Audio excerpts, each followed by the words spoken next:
Hello, welcome to Unacademy students. जैसा कि आप सभी जानते हैं, आज अनअकैडमी इंडिया में यूपीएससी सीएससी की तैयारी का सबसे बड़ा प्लेटफॉर्म बन चुका है। अगर आप अनअकैडमी को सब्सक्राइब करते हो तो आपको क्या बेनिफिट्स मिलेंगे। डेली लाइव क्लासेस होगी जिसमें आप अपने एडुकेटर्स के साथ चैट कर सकते हो, डिस्कशंस में एंगेज हो सकते हो, अपने डाउट्स पूछ सकते हो और आंसर कॉल्स की फैसिलिटी है। सारे के सारे कोर्स हमारे स्ट्रक्चर्ड है, चाहे यूपीएससी प्रीलिम्स हो, मेंस हो या इंटरव्यू हो। यूपीएससी के तीनों जो लेवल है, तीनों स्टेप है, उसकी पूरी की पूरी आपको स्ट्रक्चर्ड तैयारी कराई जाएगी। मतलब जिस तरह का यूपीएससी का पैटर्न है, जिस तरह का सिलेबस है, उसी हिसाब से सारे कोर्स बनाए गए हैं। उसके साथ ही लाइव टेस्ट एंड क्विजेस की फैसिलिटी है और अनलिमिटेड एक्सेस है। मतलब एक बार अगर आप अनअकैडमी को सब्सक्राइब करते हो नवीन वन कोड यूज करके, तो मेरे साथ साथ यूपीएससी सीएससी की तैयारी कराने वाले जितने भी एडुकेटर्स हैं, सबके कोर्स को एक्सेस कर सकते हो फ्री ऑफ कॉस्ट। उसके साथ ही अगर आप लोगों ने अनअकैडमी लर्निंग ऐप को डाउनलोड नहीं किया है तो उसको जरूर कीजिए, क्योंकि स्पेशल क्लासेस और प्लस क्लासेस लर्निंग ऐप पर ही कंडक्ट होती है। एंड्रॉयड यूजर्स उसको गूगल प्ले से और एप्पल यूजर एप्पल के ऐप स्टोर से डाउनलोड कर सकते हैं। मेरा नाम नवीन तंवर है, 6 ईयर टीचिंग एक्सपीरियंस है, 6 टाइम मेंस और इंटरव्यू का एक्सपीरियंस है। उसके साथ ही मंथली करंट अफेयर मैगजीन का एडिटर हूँ। ज्योग्राफी से मैंने मास्टर्स किया है, ज्योग्राफी से ही यूजीसी नेट और जेआरएफ दोनों क्वालिफाइड हूँ। अगर आप लोग मेरी क्लासेस के पीडीएफ चाहते हैं, आपकी कोई भी डाउट्स है, तो अनअकैडमी_नवीन तंवर पे ये मेरा टेलीग्राम चैनल है, यहाँ आपको पीडीएफ्स मिलेंगे, आप अपने डाउट्स पूछ सकते हो। उसके साथ ही अगर आप अनअकैडमी पे मेरे कोर्सेज देखना चाहते हो तो unacademy.com पे जाके आप नवीन तंवर नाम से मेरी प्रोफाइल को सर्च कीजिए और मेरे जितने भी स्पेशल क्लासेस है और प्लस कोर्सेज है वो आप वहां पे देख सकते हो। मेरे साथ साथ अनअकैडमी पे आपको 100+ टॉप एजुकेटर्स से पढ़ने का मौका मिलेगा।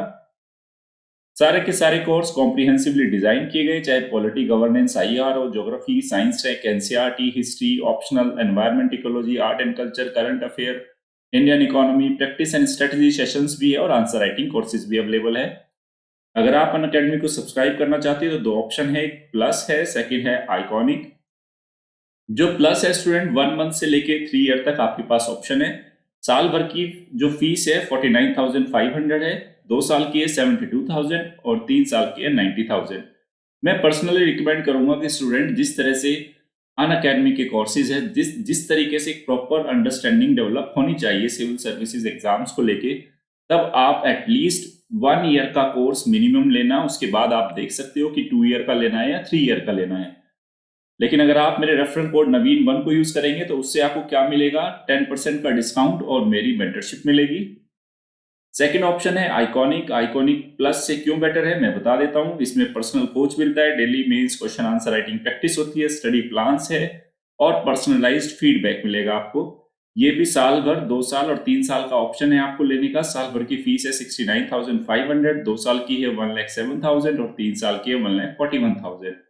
फिर से अगर मेरे रेफरल कोड नवीन1 को यूज करेंगे तो आपको 10% का डिस्काउंट मिलेगा। उसके साथ ही आप अपने ऑप्शनल सब्जेक्ट की तैयारी भी अनअकैडमी पे कर सकते हैं। ये 1 मंथ से लेके 3 ईयर तक का ऑप्शन अवेलेबल है इसके कोर्स का। साल भर की जो फी है 27,500, 2 साल की जो फी है 40,000 और जो 3 साल की फी है वो 50,000। अगेन मेरे रेफरल कोड नवीन1 को यूज करेंगे तो आपको 10% का डिस्काउंट मिलेगा। तो कुल मिला के बात यह है कि अगर आप 10% का डिस्काउंट चाहते हैं और चाहते हैं कि नवीन सर की मेंटरशिप आपको मिले, तो आप नवीन1 रेफरल कोड को यूज करें। अगर आप रेफरल कोड को यूज करते हैं तो मेरी आपको पर्सनल मेंटरशिप मिलेगी। हर स्टेप पे मैं आपको गाइड करूंगा कि कब क्या पढ़ना है, कैसे पढ़ना है, जीएस की तैयारी कैसे करनी है, ऑप्शनल की तैयारी कैसे करनी है, ऐसे किस तरह से आपकी अप्रोच होनी चाहिए, एक प्रीलिम्स, मेंस और इंटरव्यू को लेके हमारी एक इंटीग्रेटेड अप्रोच क्या हो, उसमें पर्सनली मैं आपको गाइड करूंगा। आपके साथी की तरह, मेंटर की तरह हर वक्त मैं आपके साथ रहूंगा। बस आपको करना क्या है, जब भी एडमिशन लेना है नवीन1 कोड का यूज करना है, 10% डिस्काउंट और मेंटरशिप दोनों मिलेंगे उससे। उसके साथ ही आप unacademy.com पे प्लस कोर्स चल रहा है मेरा, general studies paper 4 ethics, integrity and aptitude, उसको देख सकते हैं। वापस से आते हैं हमारे करंट सेशन पे। करंट अफेयर का सेशन है स्टूडेंट्स ये हमारा, इसमें हम डेली न्यूज एनालिसिस करेंगे, डेली करंट अफेयर एमसीक्यूज और टॉपिक ऑफ द डे, तीनों सेगमेंट करेंगे। चलिए शुरू करते हैं। तो आज 25 नवंबर है, देखते हैं डेली न्यूज एनालिसिस में क्या है आपके सामने। ओके, पहली जो खबर है आपके सामने ये है आज के द हिंदू की है और खबर है तमिलनाडु, पुदुचेरी और आंध्र प्रदेश को चेतावनी जारी की गई है कि चक्रवात निवार आ रहा है, उससे वो बच के रहे। ओके, उसके प्रति चेतावनी जारी कर दी गई है नेशनल डिजास्टर मैनेजमेंट कमेटी ने। जैसे कल भी मैंने एमसीक्यू बनाया था कि चक्रवात निवार से कौन सा राज्य प्रभावित होने की कगार पे है, तो तमिलनाडु उसका ऑप्शन था। कल हमने वो क्वेश्चन देखा था। आज देखेंगे चक्रवात निवार क्या है, चक्रवात बनते कैसे है। तो ये हमारा जनरल स्टडीज पेपर 1 में, क्योंकि ज्योग्राफी है वहां पे, और उसके साथ जनरल स्टडीज पेपर 3 में, क्योंकि वहां पे डिजास्टर मैनेजमेंट है। तो जनरल स्टडीज पेपर 2, 1 और 3 दोनों में जा रहा है ये। देखते हैं स्टूडेंट क्या है पूरी खबर। ये देखिए, साइक्लोन निवार। तो हाल ही में राष्ट्रीय आपदा प्रबंधन समिति ने तटीय राज्य है जो हमारे तमिलनाडु, आंध्र प्रदेश और केंद्र शासित प्रदेश है पुदुचेरी, उन सभी राज्यों को और केंद्र शासित प्रदेश को निवार चक्रवात की से तैयार रहने के लिए और उनके चक्रवात के प्रति जो तैयारी है उसकी समीक्षा की है। किसने? राष्ट्रीय आपदा प्रबंधन समिति। तो तमिलनाडु के विभिन्न हिस्से में राष्ट्रीय आपदा राहत बल को भी नियुक्त कर दिया गया है कि इस चक्रवात की स्थिति को देखते हुए तमिलनाडु के भी बहुत सारे हिस्से में नेशनल डिजास्टर आपके जो क्या है रिलीफ फोर्स को अपॉइंट कर दिया गया है, उसको तैनात कर दिया गया। उल्लेखनीय है यहाँ 2 शब्द देखो चर्चा में आए स्टूडेंट, राष्ट्रीय आपदा प्रबंधन समिति। ये देखते हैं क्या है। तो राष्ट्रीय आपदा प्रबंधन समिति की स्थापना हमारी केंद्र सरकार ने प्राकृतिक आपदाओं को ध्यान में रखकर की है, ये महत्वपूर्ण बात हुई। दूसरी, ये जो राष्ट्रीय आपदा प्रबंधन समिति है ये आपदा प्रबंधन के जितने भी ग्रुप्स है उनको डायरेक्शन देने का काम है इसका नेशनल क्राइसिस मैनेजमेंट कमेटी का। फिर देखते हैं, क्योंकि तमिलनाडु के बहुत सारे हिस्सों में हमने national disaster response fund, force है, फंड नहीं है, फोर्स है, इसको नियुक्त कर दिया है। तो ये क्या है? एनडीआरएफ। तो इसका जो गठन है हमारा नेशनल डिजास्टर मैनेजमेंट एक्ट है एनडीएमए 2005, उसके तहत हमने इस फोर्स का गठन किया है स्टूडेंट। और विदित हो कि पूरा मैं आपको बता देता हूं, अगर कभी कोई क्वेश्चन आ जाए प्रीलिम्स में तो आपको इतना पता रहना चाहिए कि जो हमारे भारत के अंदर जो राष्ट्रीय आपदाएं है उनका जो प्रबंधन है, उनका जो नोडल मंत्रालय है जो उसके पूरे मामलों को देखता है वो है गृह मंत्रालय। तो नेशनल डिजास्टर जो रेस्पॉन्स फोर्स है, नेशनल डिजास्टर या नेशनल क्राइसिस मैनेजमेंट कमेटी, ये सब के सब गृह मंत्रालय के अधीन काम कर रहे हैं। ये प्रीलिम्स का एक महत्वपूर्ण फैक्ट रहेगा, इसको ध्यान रखना। तो यहां पहले सबसे पहले मैं बता देता हूं जो मेंस के पॉइंट ऑफ व्यू से क्या जरूरी है हमारा। यहां हमारे जो भारत का जो मौसम विभाग है उसने जो उष्ण कटिबंधीय चक्रवात है उसको जब उसके स्केल पे पैमाने पे नापे गए तो कितने तरह के होते हैं, ऑलरेडी ये मैं पहले भी करा चुका हूं लेकिन फिर से करा देता हूं। याद रखना, इसको जीएस पेपर 1 में ही नोट करके रखना इस पूरी खबर को। ओके, तो पहला सुपर साइक्लोनिक स्टॉर्म, दूसरा एक्सट्रीमली सीवियर साइक्लोनिक स्टॉर्म, तीसरा है वेरी सीवियर साइक्लोनिक स्टॉर्म, चौथा है सीवियर साइक्लोनिक स्टॉर्म, पांचवा साइक्लोनिक स्टॉर्म, छठा डीप डिप्रेशन और सातवां है डिप्रेशन। तो ये 7 तरीके से आपके उष्णकटिबंधीय चक्रवातों को उनकी तीव्रता के आधार पे, तीव्रता इंटेंसिटी, इसके आधार पे आपके भारतीय मौसम विभाग ने इनको डिवाइड किया है या उसकी वर्गीकृत किया है। भारतीय मौसम विभाग ने ये वर्गीकृत किया है इसको उष्णकटिबंधीय चक्रवातों को। फिर ये इसकी स्पीड बताई गई है कि जब वो सुपर साइक्लोनिक स्टॉर्म होगा किसे बोला जाएगा, जब उसकी स्पीड 221 किलोमीटर प्रति घंटा से ज्यादा होगी, जब उसकी स्पीड 166 से 220 किलोमीटर प्रति घंटा के बीच होगी तब उसको एक्सट्रीमली सीवियर साइक्लोनिक स्टॉर्म बोलेंगे, जब उसकी 118 से 165 किलोमीटर के बीच होगी तब उसको वेरी सीवियर, जब 89 से 117 तो सीवियर, उसके बाद 63 से 88 तो तो साइक्लोनिक, उसके बाद डीप डिप्रेशन होगा 51 से 62 और डिप्रेशन होगा 31 से 50 किलोमीटर पर आवर। ये याद रखना है स्टूडेंट, मेंस के टाइम में जब आप आंसर लिखोगे तो क्या करना है, साइड में ये आपकी कॉपी होगी और अगर साइक्लोनिक स्टॉर्म के बारे में, उष्णकटिबंधीय चक्रवात के बारे में आ गया तो साइड में बस आपको ये बॉक्स बना देना है, उसमें एक तरफ लिख देना है इसकी कैटेगरी, दूसरी तरफ उसकी क्या लिख देना है, विंड की स्पीड क्या है, और इन सातों के नाम लिख देना, 1 2 3 4 5 6 7 और ये स्पीड लिख देना। काफी अच्छा इंप्रेशन जाएगा इससे आपके आंसर पे। अब बात करते हैं चक्रवात की। चक्रवात होता क्या है? सबसे बड़ी बात, इसको इंग्लिश में बोलते हैं साइक्लोन।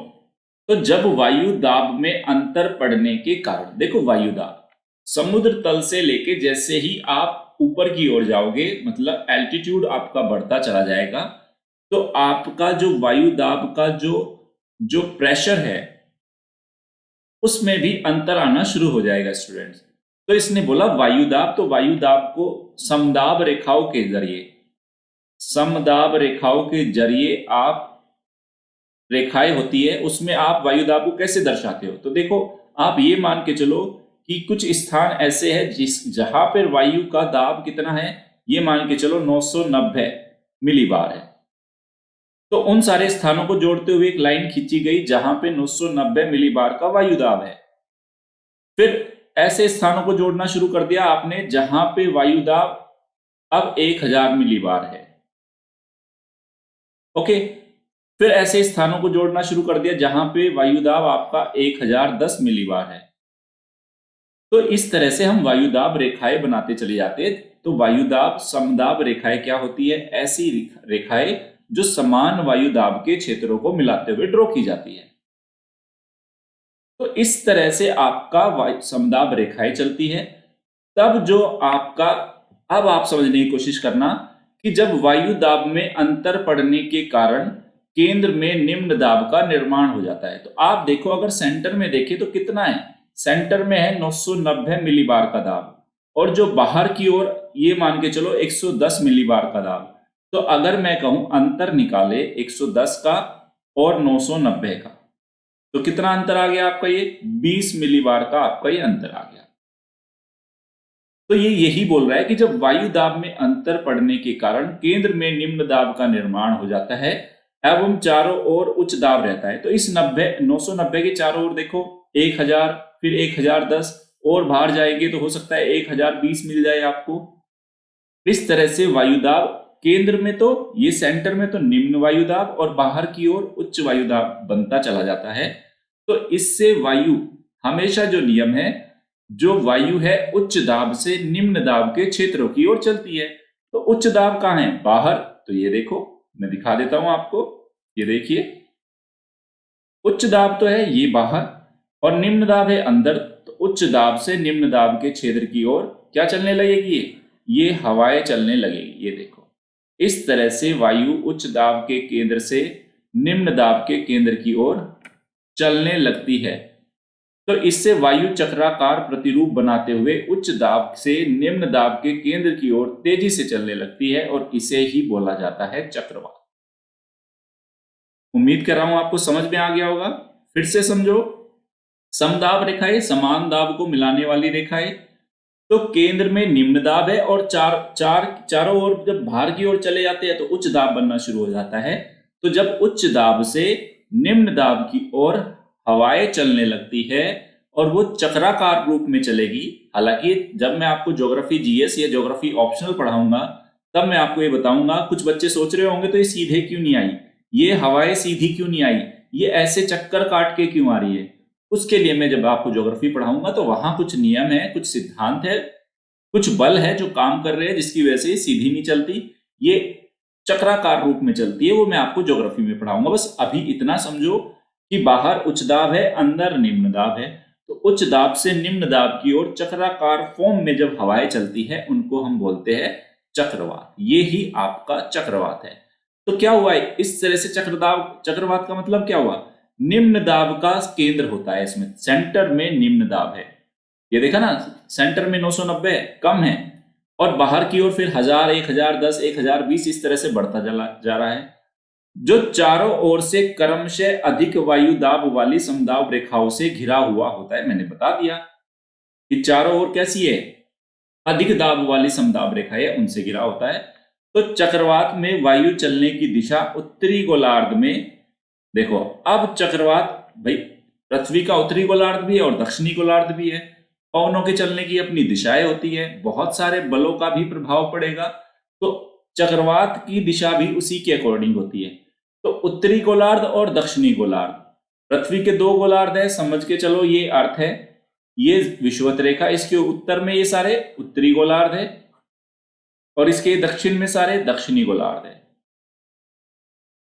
तो इसमें अब बोला गया उत्तरी गोलार्ध में चक्रवात की दिशा अलग होती है और दक्षिणी चक्रवात में चक्रवात की दिशा होगी अलग। तो जो नियम है वो क्या कह रहा है कि जब उत्तरी गोलार्ध में घड़ी की सुई की विपरीत दिशा में, मतलब घड़ी की, ये अगर आप ये मान के चले, ये तो अगर क्लॉक मान के चले तो घड़ी की सुई की दिशा कैसे चलती है, ऐसे ऐसे ऐसे ऐसे ऐसे, यानी ये कुल मिला के ऐसे चलती है घड़ी की सुई। लेकिन उत्तरी गोलार्ध में जो चक्रवात की दिशा होती है वो घड़ी की सुई की विपरीत दिशा में, यानी कि घड़ी की दिशा, सुई की दिशा ये है, लेकिन जो आपके जो चक्रवात की दिशा है काउंटर होगी, ये ऐसे चलने लगेगी, मतलब ऐसे विपरीत दिशा में। इसको हम बोलते हैं काउंटर या एंटी क्लॉकवाइज। उम्मीद कर रहा हूं ये आपको समझ में आ रहा होगा कि जो उत्तरी गोलार्ध के अंदर जो चक्रवात की दिशा है, भाई जो पवनों की तो दिशा चलेगी ना, जो हवाओं की तो एक डायरेक्शन होती है ना, तो वो घड़ी की सुई की विपरीत दिशा में चलती है।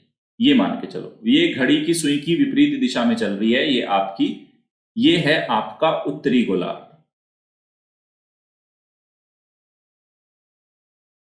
डन। फिर दक्षिणी गोलार्ध की अगर बात करें तो दक्षिणी गोलार्ध में इसकी डायरेक्शन क्या होगी, ये अगर हम मान के चले ये दक्षिण का गोलार्ध है तो इसकी दिशा होगी ये क्लॉकवाइज, घड़ी की सुई ऐसे चलती है, तो दक्षिणी गोलार्ध में चक्रवात की दिशा होगी क्लॉकवाइज और उत्तरी गोलार्ध में चक्रवात की दिशा होगी एंटी क्लॉकवाइज। अब चक्रवात कुछ नहीं है, चक्रवात मैंने फिर से बताया निम्न वायुदाब के केंद्र होते हैं, सेंटर में आपका निम्न वायुदाब है, उसके चारों ओर वायुदाब बढ़ता चला जाता है, ऐसे बढ़ता चला जाएगा, और बाहर से यहां 990, फिर से बता रहा हूं, ये 1000, ये 1010, ये 1020, इस तरह से वायुदाब को हम मापते चले जाते हैं। तो उच्च दाब से निम्न दाब की ओर ये आपकी हवाएं चलने लगती है, ये लो, ये लो, इस तरह से आपकी हवाएं चलती है, इसको हम बोलते हैं चक्रवात। समझ में आ गए। और जो इनका आकार है वो गोलाकार, अंडाकार या वी आकार का होता है, मतलब या तो ये गोल हो सकते हैं, बिल्कुल गोल भी हो सकते हैं, ऐसे अंडाकार भी हो सकते हैं और वी शेप के भी हो सकते हैं, किसी भी आकार के ये हो सकते हैं। डन। फिर देखो जो उस साइड में, पिछले वाली स्लाइड में मैंने आपको समझाने की कोशिश की, यहां पे मैंने सीधा उसका डायग्राम दिखाया है। तो ये देखिए स्टूडेंट, दो सिचुएशन होती है, एक होता है चक्रवात और एक होता है प्रति चक्रवात। ये प्रति चक्रवात और ये है चक्रवात। चक्रवात में मैंने क्या बोला था, केंद्र में निम्न दाब होता है, तो देखो सेंटर में निम्न दाब है और बाहर से हवाएं अंदर की ओर आ रही है, ये देखो सारी हवाएं बाहर से अंदर की ओर आ रही है। तो इस डायग्राम को देख के पता चल रहा है कि ये चक्रवात का डायग्राम है। प्रति चक्रवात इसका उल्टा होता है, वहां केंद्र में उच्च दाब होता है और बाहर की ओर निम्न दाब होता है।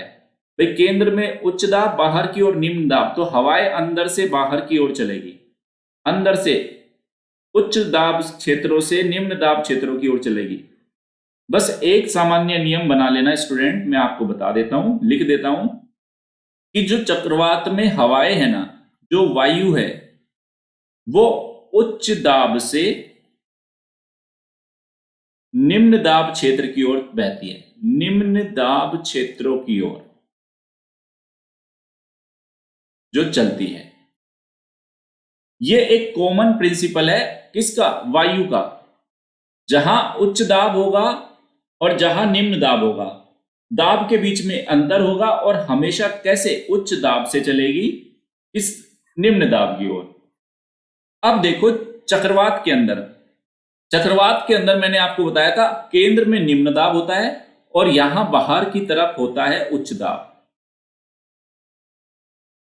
तो हवाएं क्या करी, उच्च दाब से निम्न दाब की ओर चलेगी, तो ये चली उच्च दाब से निम्न दाब की ओर। प्रति चक्रवात में उल्टा होता है, केंद्र में उच्च दाब होता है और चारों तरफ निम्न दाब। यहां इस बार निम्न दाब है, तो अब हवाएं कहां चलेगी, ये उच्च दाब से निम्न दाब की ओर ये चल गई। तो वायु के जो चलने का जो दिशा होती है, जो डायरेक्शन होती है, वो हमेशा उच्च दाब से निम्न दाब के बीच की होती है। इतना मोटा मोटा समझ के रखना। बाकी आपने थोड़ी बहुत ज्योग्राफी पढ़ी होगी, नहीं पढ़ी तो थोड़ा पेशेंस रखो। जब तक मैं जीएस ज्योग्राफी और ज्योग्राफी ऑप्शनल नहीं लेके आता तब तक थोड़ा सा पेशेंस रखो। ओके, अब बात करते हैं उष्ण कटिबंधीय चक्रवातों की, क्योंकि अभी जब भारत में जो आप अलग अलग समय पे अलग अलग सीजन पे चक्रवातों के नाम सुनते हो, तो वहां पे हम भारत के उष्ण कटिबंधीय चक्रवातों की बात करते हैं एक बार। तो उष्ण कटिबंधीय चक्रवात, देखो जब भी चक्रवात आएगा तो ये देखो क्या कह रहा है, निम्न दाब से युक्त एक मौसमी तंत्र है। निम्न दाब मतलब सेंटर में निम्न दाब है, यहां लो प्रेशर है, चारों तरफ ये हाई प्रेशर होता चला जाएगा। तो ये कह रहा है चक्रवात निम्न दाब से युक्त मौसमी तंत्र है जिसमें वायु अभिकेंद्रीय त्वरण के साथ समदाब रेखाओं को 45 डिग्री के कोण की दिशा में काटती है। तो सीधी तो चलती नहीं, मैंने बोला सीधी तो चलेगी नहीं, ऐसे काटती हुई आती है, ये ऐसे काटती हुई आएगी। ओके, समदाब रेखाएं वृत्तीय, संकेंद्रीय, वलाकार होती है। वृत्तीय संकेंद्रीय मतलब सेंटर, उसके चारों तरफ ये गोला, फिर एक और ऐसे वृत्त, तो इस तरह से संकेंद्रीय बोलते हैं जिसका सेंटर एक ही हो। तो ये संकेंद्रीय और वलाकार होती है और इसमें जो दाब का अंतर है, मतलब अगर हम सेंटर का प्रेशर और बाहर वाली समदाब रेखा के बीच का प्रेशर नापेंगे तो किसके किसके बीच होता है, 92 मिलीमीटर से लेके 720 मिली बार तक ये होता है। और चक्रवात दाब प्रवणता बल और कोरियोलिस बल के परिणाम होते हैं। ये बल है, देखो प्रेशर ग्रेडियंट फोर्स और कोरियोलिस फोर्स है, उसका रिजल्टेंट होते हैं आपके चक्रवात।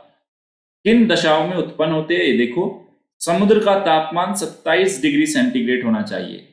दूसरा, वायु गर्तिका की उपस्थिति होना चाहिए। तीसरा, तीव्र गति से संवहन होना चाहिए और वायु धाराएं उपस्थित होना चाहिए, ये इनकी दशाएं है।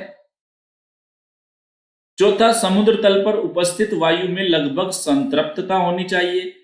क्षोभ मंडल के ऊपरी भाग में प्रति चक्रवातीय दशाएं होनी चाहिए। देखो ये बेसिक्स है, क्षोभ मंडल, समताप मंडल, मध्य मंडल, आयन मंडल, बहिर्मंडल, ये आपने सुना होगा जब आपने वायुमंडल क्लाइमेटोलॉजी पढ़ी होगी स्टूडेंट्स, ये बेसिक ज्योग्राफी में भी दिया हुआ है। तो क्षोभ मंडल के ऊपरी भाग में प्रति चक्रवातीय दशाएं होनी चाहिए। कोरियोलिस बल अगर शून्य होगा, याद रखना ये काफी इंपॉर्टेंट है, सीधा एग्जाम में आ सकता है कि अगर कोरियोलिस बल 0 है तो चक्रवात नहीं बनेंगे। कोरियोलिस बल क्या होता है, शून्य होने से क्या मतलब होता है, ये सब ज्योग्राफी में पढ़ेंगे, यहां बस मैं आपको एक डिटेल दे रहा हूं। उसके बाद 5 डिग्री उत्तर से 5 डिग्री दक्षिणी अक्षांशों के मध्य चक्रवात नहीं बनते क्योंकि वहां कोरियोलिस बल नहीं होता।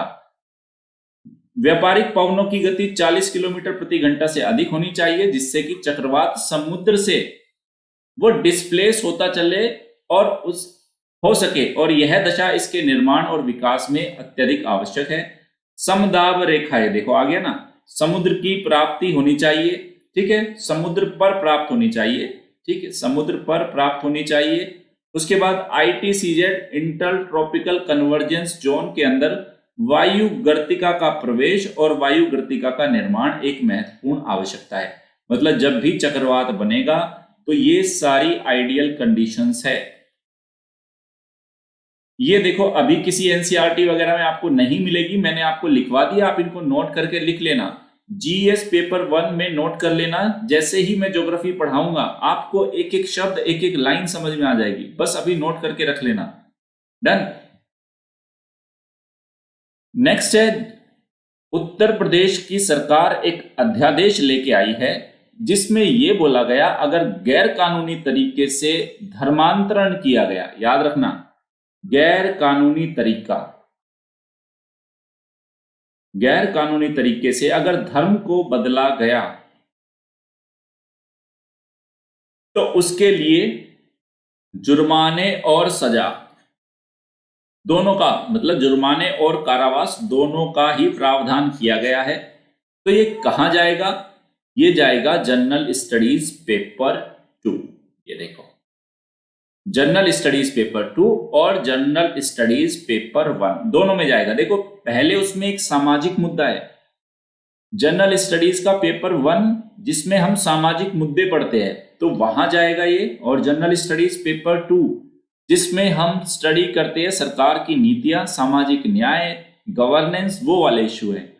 बहुत ही ज्यादा इंपॉर्टेंट टॉपिक है स्टूडेंट। एक अच्छी समझ पैदा करने के लिए पॉलिटी के कुछ मुद्दों पे, देखो हमेशा से ही जो अच्छे मुद्दे रहेंगे पॉलिटी के, जैसे कल ही मैंने आपको श्रेया सिंघल बनाम भारत संघ वाला वाद कराया, इस तरह के इश्यू जब आएंगे तो मुझे पढ़ाने में भी बहुत मजा आता है। और ये ऐसे मुद्दे हैं, इन पे एक अच्छी समझ हमारी पैदा होनी चाहिए। तो आज देखते हैं पूरा मुद्दा क्या है, उत्तर प्रदेश सरकार क्या अध्यादेश लेके आई है, उस पर किस तरह के विरोध दर्ज हो रहे हैं, सुप्रीम कोर्ट का और हाई कोर्ट का इस तरह के मामलों पे पहले कुछ डिसीजंस आए हैं या नहीं, वो भी देखेंगे आज हम। ये देखो, तो अभी उत्तर प्रदेश सरकार एक आपका अध्यादेश लाई है। अध्यादेश का नाम है उत्तर प्रदेश विधि विरुद्ध धर्म संपरिवर्तन, जिसको हम धर्मांतरण भी बोलते हैं, प्रतिषेध अधिनियम अध्यादेश 2020। तो 2020 का ये आपका एक अध्यादेश है, उत्तर प्रदेश सरकार लेके आई है। मैंने बता दिया कि धर्म को ना बदला जाए। देखो, पिछले काफी दिनों से भारत में बोला जा रहा है कि धर्मांतरण के कुछ सालों से सरकार का मानना भी है और उसके साथ साथ कुछ केसेस भी ऐसे आ रहे हैं कि धर्मांतरण हो रहा है।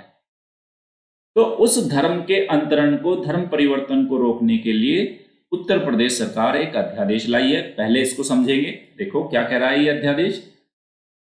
उत्तर प्रदेश सरकार बोल रही है कि धर्म संपरिवर्तन के संबंध में अध्यादेश लेकर आई है, जो धर्म संपरिवर्तन को गैर जमानती अपराध, नॉन बेलेबल, आपको जमानत नहीं मिलेगी इसमें, अगर एक बार गए तो आपको कोई जमानत नहीं मिलने वाली, नॉन बेलेबल ऑफेंस मानती है।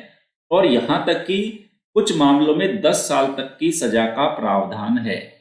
तो मुद्दा क्या है, देखो, यदि धर्म संपरिवर्तन अर्थात रिलीजियस कन्वर्जन किया जाता है, वो बलपूर्वक, जोर जबरदस्ती, मतलब आपको डरा के धमका के, जोर जबरदस्ती से, लालच से, शादी या अन्य किसी धोखेधड़ी के तरीके से धर्म को बदला जाता है, तो वह गैर जमानती अपराध की श्रेणी में लेके आता है ये अध्यादेश। तो ये अध्यादेश कहता है, अगर आप, कोई व्यक्ति सपोज करो हिंदू से मुस्लिम बनता है या मुस्लिम से हिंदू बनता है या हिंदू से ईसाई बनता है, ये सब धर्म परिवर्तन के तरीके हैं, मतलब फॉर्म है, तरीके नहीं होके रूप है। तो ये क्या कह रहा है, अगर किसी को बलपूर्वक, आपको बिल्कुल फोर्सफुली किसी ने ताकत के बल पे आपसे आपका धर्म बदलवा दिया, जोर जबरदस्ती की, कोई लालच दे दिया आपको सरकारी नौकरी दे देंगे, ऐसा हुआ है भारत में, ऐसा नहीं है। अंग्रेज मिशनरी, जब आप मॉडर्न हिस्ट्री पढ़ोगे, वहां पे हिंदुओं को ईसाई में कन्वर्ट किया गया था। उस टाइम पे क्या लालच दिए जाते थे? सरकारी नौकरियों के लालच दिए जाते थे। तो लालच से कई बार शादी, दो अलग अलग समुदाय के लड़का और लड़की है, तो वो चाहते हैं शादी में अगर कोई अड़चन आती है तो शादी को ध्यान में रखे हुए कई बार धोखे से भी किसी का धर्म बदलवा दिया जाता है।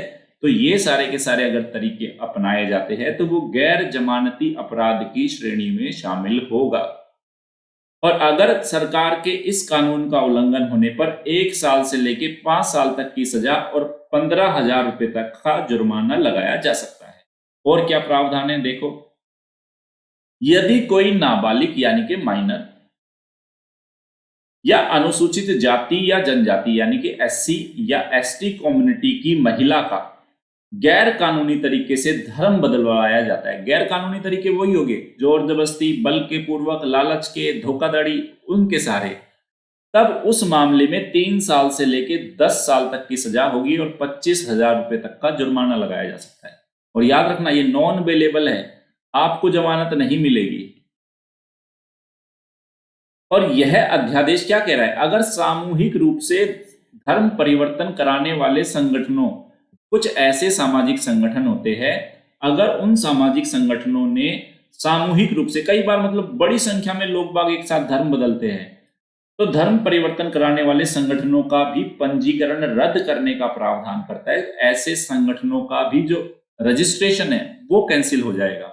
नेक्स्ट, सामूहिक रूप से धर्म परिवर्तन अगर कराया जा रहा है, मतलब एक साथ हजारों लाखों लोग अगर अपना धर्म बदल रहे हैं, ऐसी स्थिति में 3 साल से लेकर 10 साल तक का कारावास और 50,000 रुपए तक का जुर्माने का प्रावधान है। उसके बाद देखो क्या कह रहे हैं, अगर कोई महिला केवल विवाह के उद्देश्य से अपना धर्म बदल रही है, तब वह विवाह शून्य और अमान्य, जिसको अर्थात नल एंड वॉइड हो जाएगा, घोषित हो जाएगा। अध्यादेश यह भी प्रावधान करता है कि धर्म संपरिवर्तन गलत तरीके से नहीं किया गया, यह सिद्ध करने या प्रमाणित करने की जिम्मेदारी उस व्यक्ति की होगी जिसने अपना धर्म बदला है, या उस व्यक्ति की होगी या उस संगठन की होगी जिसने धर्म बदलवाया है।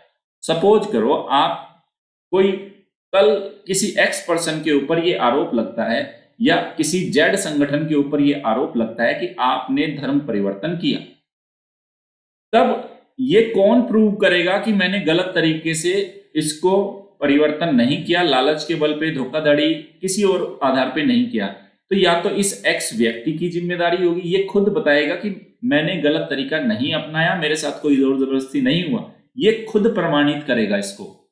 और ये जेड जो संगठन है, अगर इसके ऊपर इस तरह का कोई आरोप लगता है, तब इस जेड की जिम्मेदारी होगी कि ये बताएगा कि हाँ, मैंने जोर जबरदस्ती से, लालच से, किसी को बहला फुसला के हमने किसी का धर्म नहीं बदलाया है। तो ये ध्यान रखना, काफी स्ट्रॉन्ग ये एक ऑर्डिनेंस है। अभी सिर्फ ये अध्यादेश है, तो अभी इसकी वैलिडिटी आप जानते ही हो, अध्यादेश की 6 महीने तक ये वैलिड रहेगा। उसके बाद देखते क्या सिचुएशन होगी। अब देखो स्टूडेंट, यहां सबसे बड़ा एक मुद्दा उठ के ये आया कि अगर सपोज करो कोई इंसान अपनी मर्जी से अपना धर्म बदलना चाहता है, अपनी मर्जी से वो किसी दूसरे धर्म के व्यक्ति से शादी करना चाहता है, और उसके लिए अगर वो धर्म को बदल भी रहा है, तो क्या ये आपके किसी मौलिक अधिकार का उल्लंघन है या नहीं? देखो, मामला ये नया नहीं है, बहुत पुराने मामले हैं। इसी संदर्भ में इलाहाबाद हाई कोर्ट का एक डिसीजन मैं कोट करना चाहता हूं। इलाहाबाद हाई कोर्ट का डिसीजन, इलाहाबाद हाई कोर्ट के 2 डिसीजन, एक डिसीजन केरल हाई कोर्ट का और एक डिसीजन सुप्रीम कोर्ट का। 4 डिसीजंस में 4 वाद आपके सामने लेके आया हूं अगली खबर में। ये देखो, अगली खबर यही है, ये आज के इंडियन एक्सप्रेस की खबर है। इलाहाबाद हाई कोर्ट ने बोला कि पहले के जो 2 जजमेंट आए हैं इंटरफेथ मैरिज, अंतर धर्म शादी, मतलब एक धर्म का, एक हिंदू धर्म का है, दूसरा मुस्लिम धर्म का है, कोई भी ले सकते हो, एक पारसी है, या दूसरा आप ये मान के चल लो दूसरा सिख है, कुछ भी मान लो जो आपको मानना है।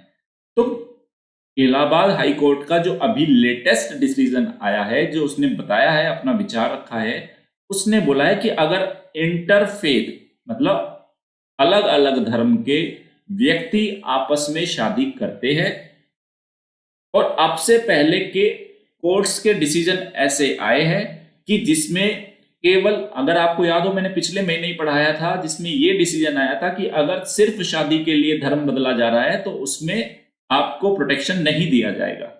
ओके, तो मुद्दा यही है।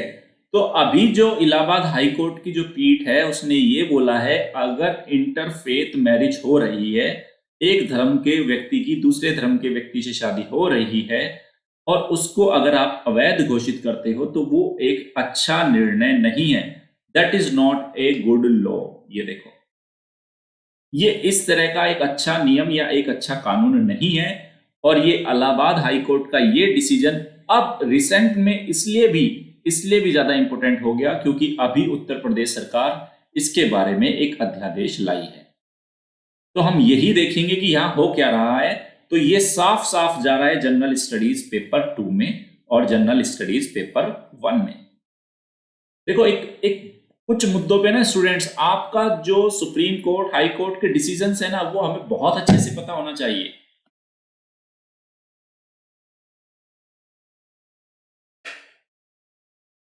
देखते हैं पूरा मामला क्या है। ये देखो क्या कह रहे हैं।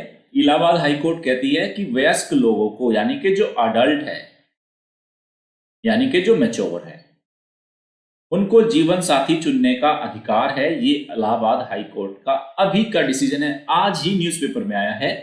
तो इलाहाबाद हाईकोर्ट में न्यायमूर्ति पंकज नकवी और विवेक अग्रवाल की पीठ वाली इलाहाबाद हाईकोर्ट ने कहा कि दो वयस्क लोगों को अपना जीवन साथी चुनने की आजादी है। वो यह तय कर सकते हैं कि उन्हें किसके साथ जीवन व्यतीत करना है। अगर दो लोग अडल्ट है, दो लोग मैच्योर है, तो ये उनका एक अधिकार है। संविधान उनको ये अधिकार देता है कि जिसके साथ वो जीना चाहे, जिसके साथ वो रहना चाहे, रह सकते हैं। न्यायमूर्ति पंकज नकवी, ये नकवी है, और विवेक अग्रवाल की पीठ ने कहा कि पूर्व में कोर्ट द्वारा जो दिए गए निर्णय, मतलब इससे पहले, अभी तो ये लेटेस्ट डिसीजन आया किसका, पंकज नकवी और विवेक अग्रवाल की पीठ का। इन्होंने कहा कि हमारी इस पीठ से पहले के जो डिसीजन आए हैं उसमें अंतर धर्म विवाह, मतलब इंटर रिलीजन जो मैरिज है, उसके लिए किए गए धर्म परिवर्तन को अस्वीकार्य बताया था। याद है ना, मैंने बताया था कि कोर्ट ने यह बोला था कि अगर सिर्फ विवाह के उद्देश्य से अगर आप अपना धर्म बदल रहे हो तो वह धर्म परिवर्तन अस्वीकार्य है। तो वो एक अच्छा कानून नहीं था। ये देखो, बिल्कुल विपरीत डिसीजन दे दिया। पंकज नकवी और विवेक अग्रवाल की पीठ ने बोल दिया कि अगर ऐसा पूर्व में डिसीजन आया है हाईकोर्ट का तो वो एक अच्छा डिसीजन नहीं था। ये देखो फिर क्या बोलते हैं। ये उल्लेखनीय है कि इलाहाबाद उच्च न्यायालय की न्यायमूर्ति पंकज नकवी, ये नकवी है, और विवेक अग्रवाल की पीठ का यह निर्णय उत्तर प्रदेश सरकार के वर्तमान अध्यादेश के संदर्भ में अत्यधिक महत्वपूर्ण हो जाता है। ये इसलिए भी महत्वपूर्ण हो गया कि अभी उत्तर प्रदेश सरकार इसके मामले में अध्यादेश लाई और सेम साथ के साथ ही हाईकोर्ट का डिसीजन भी आया। तो हाईकोर्ट की पीठ ने कहा कि पूर्व के निर्णय, यानी कि पहले जो निर्णय दिए गए कोर्ट द्वारा, वो दो वयस्कों के अपने जीवन साथी के चयन की स्वतंत्रता के मामलों को डील नहीं करते। ये कह रहे हैं कि पहले के जो डिसीजन आए हैं, आप सिर्फ ये कह रहे हो कि वो रिलीजियस कन्वर्जन के इश्यू को डील कर रहे हो।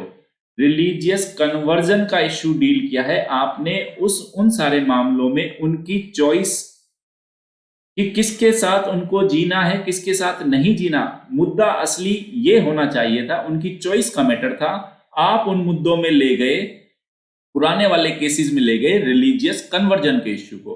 तो इलाहाबाद हाईकोर्ट की जो पंकज नकवी और आपकी विवेक अग्रवाल की जो पीठ है वो क्या कह रही है कि ये सारे मामले असली मुद्दा है या चॉइस का, कि क्या मैं अपने पसंद के व्यक्ति के साथ जी सकता हूं या नहीं। वो धर्म एक दूसरा मुद्दा है, उस धर्म के मुद्दे को इन मामलों में मत लाइए। अभी जो मुद्दे आ रहे हैं कि क्या मुझे वो अधिकार है चुनने का या नहीं। अब इलाहाबाद हाईकोर्ट इस मामले को क्यों आया, ये मामला देखो। अभी मैंने बताया था कोर्ट में यह मामला गया था सलामत अंसारी और प्रियंका खारवार। इन दोनों ने शादी की। शादी करने के बाद इनके खिलाफ एफआईआर दर्ज कर दी गई सलामत अंसारी के खिलाफ। सलामत अंसारी के खिलाफ ये केस दायर किया गया कि सलामत अंसारी ने और उसकी फैमिली ने बहला फुसलाकर इसकी प्रियंका का धर्म बदलवाया और उसको मुस्लिम महिला में कन्वर्ट करके उससे शादी कर दी गई। इस तरह की एफआईआर है। तो सलामत अंसारी और प्रियंका खारवार दोनों ही इलाहाबाद हाईकोर्ट गई। उसके संज्ञान में इलाहाबाद हाईकोर्ट का डिसीजन आया है। उम्मीद कर रहा हूं कि आपको मुद्दा समझ में आ रहा होगा। तो इलाहाबाद हाईकोर्ट ने कहा कि ये मुद्दा अभी हम इसको डील ना करें कि रिलीजियस कन्वर्जन है या नहीं, आप इस मुद्दे को हटा दो। असली मुद्दा ये है कि क्या सलामत अंसारी और प्रियंका खारवार को यह अधिकार है कि वो दोनों अपनी मर्जी से शादी करके साथ रह सकते हैं, एक शादीशुदा जीवन जी सकते हैं या नहीं। क्या संविधान उनको ये प्रोटेक्शन देता है या नहीं, संविधान उनको ये अधिकार दे रहा है या नहीं। इसी आधार पे उन्होंने उस एफआईआर को खारिज कर दिया, डिस्कस कर दिया हाईकोर्ट ने कि ये एफआईआर वैलिड नहीं है, इन दोनों को चॉइस है, भारत का संविधान उनको ये अधिकार देता है। फिर देखो कोर्ट ने क्या बोला, इलाहाबाद कोर्ट ने, कि वयस्क व्यक्ति के, ये देखो, वयस्क व्यक्ति के चयन का अधिकार अपमान करना मतलब चयन के अधिकार का अपमान करना। एक तरह से आपने सलामत अंसारी ने और प्रियंका खारवार ने जो डिसीजन लिया था, ये डिसीजन लिया था कि हम एक दूसरे के साथ रहेंगे, तो आपने उसके खिलाफ एफआईआर दर्ज कर दी। तो एक तरह से क्या है, उनका जो चयन का अधिकार था उसका अपमान हुआ है। दूसरी तरफ भारत को जब आप विविधता से पूर्ण एक देश बताते हो और भारत की विविधता में एकता की संस्कृति को आप बताते हो, तो ये उसका भी अपमान है। भाई जब भारत में अलग अलग धर्म के, अलग अलग विचार के, अलग अलग संस्कृति के लोग रहते हैं, तो भारत जैसे देश में क्योंकि इतनी सांस्कृतिक विविधताएं हैं और उस सांस्कृतिक विविधता में एक दूसरे को पसंद करना, एक दूसरे के साथ रहना ये एक सामान्य बात है। तो आप विविधता में एकता की संस्कृति का भी अपमान कर रहे हैं, ये इलाहाबाद हाईकोर्ट ने कहा। उसके बाद इलाहाबाद हाईकोर्ट ने क्या कहा? इलाहाबाद हाईकोर्ट ने बोला कि 2018 में भी सुप्रीम कोर्ट का एक डिसीजन आया था जिसमें उसने केरल हाईकोर्ट के एक डिसीजन को क्या कर दिया था, उसको सुपरसीड कर दिया था। यानी कि केरल हाईकोर्ट ने बोला था कि अपनी पसंद के व्यक्ति से, ओके, अगर आपको याद हो हादिया और सफीक हसन वाला आपका एक मामला था, हादिया और जो मेल का नाम है मुझे याद नहीं आ रहा, हादिया वाला जो केस था उसमें भी सेम मामला था, अपनी पसंद के व्यक्ति से विवाह करने के लिए धर्म परिवर्तन का मामला था। तब केरल हाई कोर्ट ने उसको नल एंड वॉइड बोला था, लेकिन बाद में सुप्रीम कोर्ट ने बोला कि नहीं भाई, अपनी पसंद के व्यक्ति से विवाह करने के अधिकार को सुप्रीम कोर्ट ने अनुच्छेद 21 का प्राण और दैहिक स्वतंत्रता का अधिकार माना था। याद रखना, अगर कभी पूछ लिया जाए कि अपनी पसंद के व्यक्ति से शादी करना संविधान के किस अनुच्छेद का भाग है, तो ये देखना अनुच्छेद 21, आर्टिकल 21 है ये आपका, आर्टिकल 21 ऑफ इंडियन कॉन्स्टिट्यूशन। तो सुप्रीम कोर्ट ने तब केरल हाई कोर्ट का डिसीजन भी क्या कर दिया था, रद्द कर दिया था। बोला नहीं भाई, सही नहीं जा रहे आप, संविधान का अनुच्छेद 21 हमें ये अधिकार देता है कि हम अपनी पसंद के व्यक्ति से विवाह कर सके। समझ में आया स्टूडेंट? तो ये डिसीजन याद रखना है इलाहाबाद हाई कोर्ट का, हमें याद रखना है केरल हाई कोर्ट का, हमें याद रखना है सुप्रीम कोर्ट का। ये मामला है। डन? उम्मीद कर रहा हूं ये समझ में आया होगा आपको बहुत अच्छे से। अब आगे चलते हैं। नेक्स्ट मुद्दा है परमानेंट कमीशन। देखो पिछले साल की बात है, एक मुद्दा काफी गर्म हुआ था कि जो आर्मी में जो परमानेंट कमीशन है उसमें महिलाओं को भी शामिल किया जाए, उनको भी स्थायी कमीशन प्रदान किया जाए।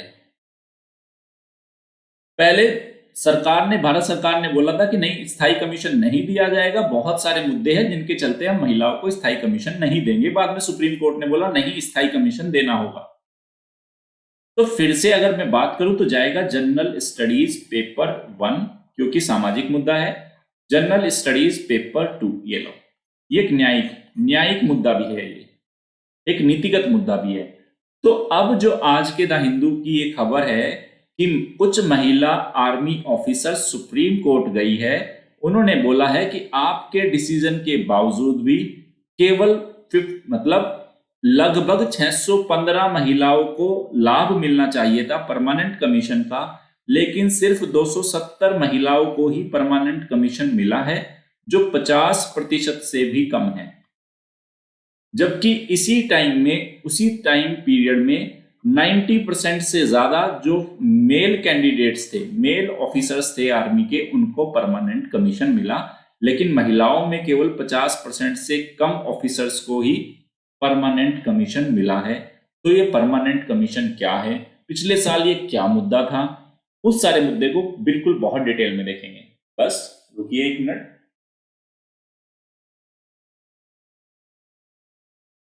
ये देखिए, स्थायी कमीशन को लेकर महिला अधिकारी गई सुप्रीम कोर्ट। तो पहले तो आज के इस केस को देख लेते हैं, क्या मुद्दा था। तो सेना में महिला अधिकारियों ने सुप्रीम कोर्ट में कहा कि 615 महिला अधिकारियों में से केवल 277 को ही स्थायी कमीशन दिया गया, जबकि इसी अवधि में पुरुष अधिकारियों को 90% को, मतलब जितने पुरुष अधिकारी थे और जिनको परमानेंट कमीशन मिल सकता था, उनको तो 90% को परमानेंट कमीशन दे दिया गया, महिलाओं को 50% से भी कम दिया। अब मुद्दा है ये स्थायी कमीशन होता क्या है।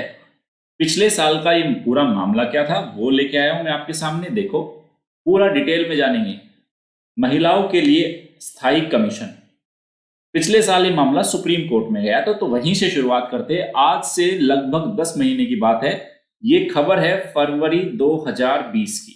मैं आपको बताता हूं, फरवरी 2020 में इंडियन एक्सप्रेस के अंदर ही आप डेट डाल लेना। मुझे याद है पिछले साल फरवरी 2020 की घटना है और इंडियन एक्सप्रेस के अंदर ये पूरा, मतलब द हिंदू में भी था, इंडियन एक्सप्रेस में भी था, वहां से इस मुद्दे को उठा रहा हूं मैं आपके सामने। देखो क्या है, पूरा मामला क्या था। सुप्रीम कोर्ट ने सरकार की आपत्तियों को दूर करते हुए सेना की 10 स्ट्रीम्स के अंदर, भाई आर्मी के अंदर बहुत सारी स्ट्रीम्स होती है ना, उसमें से 10 स्ट्रीम्स में महिला अधिकारियों को उनके पुरुष अधिकारियों के समकक्ष, मतलब जिस रैंक पे महिला अधिकारी है उसी रैंक पे पुरुष अधिकारी भी होते कई बार। तो सुप्रीम कोर्ट ने कहा महिला अधिकारियों को उनके पुरुष समकक्ष अधिकारियों को समान लाने की बात की गई थी और सुप्रीम कोर्ट ने सरकार को 3 महीने के अंदर अपने इस फैसले को लागू करने का आदेश भी दिया था। सुप्रीम कोर्ट ने बोला क्या था उस टाइम पे, ये जानते हैं सुप्रीम कोर्ट का विचार क्या था। तो सुप्रीम कोर्ट ने बोला कि महिला अधिकारियों को आर्मी के अंदर बड़ी भूमिका, यानी कि एक बड़ा रोल प्रदान न करने के तर्क को खारिज कर दिया था और ये बोला था कि यह समानता का उल्लंघन है। देखो, सरकार नहीं चाहती थी कि महिलाओं को बड़ी भूमिका प्रदान की जाए जिन जिन स्ट्रीम्स के अंदर वो स्थायी कमीशन चाहती थी। अभी स्थायी कमीशन पे भी आऊंगा कि क्या होता है। तो सुप्रीम कोर्ट ने बोला कि ये समानता का उल्लंघन है, राइट टू इक्वालिटी है, उसका उल्लंघन है अगर आप महिलाओं को स्थायी कमीशन नहीं दे रहे सेना के अंदर। तो ये समानता के अधिकार का उल्लंघन है। कोर्ट ने बोला, पहले तो सरकार ने बोला था, कोर्ट ने पूछा भाई आप क्यों नहीं देना चाहते, महिलाओं को स्थायी कमीशन क्यों नहीं देना चाहते। तो सरकार ने बोला था कि बायोलॉजिकली वो वीक होती है या बायोलॉजिकली वो फिटेड नहीं है उस रोल के लिए। तब कोर्ट ने बोला कि अगर आपका यह आधार है कि जैविक तर्क को भी विचलित करने वाला बताकर खारिज कर दिया। कोर्ट ने बोला नहीं, मैं तो नहीं मानता बायोलॉजिकल बेसिस को, दूसरी बात बोलो। फिर अदालत ने सरकार के तर्कों को खारिज करते हुए कहा था कि ये तर्क लिंग के सामाजिक भेदभाव पर आधारित मान्यताओं पर आधारित है जो समाज के खिलाफ भेदभाव करती है। ये लो।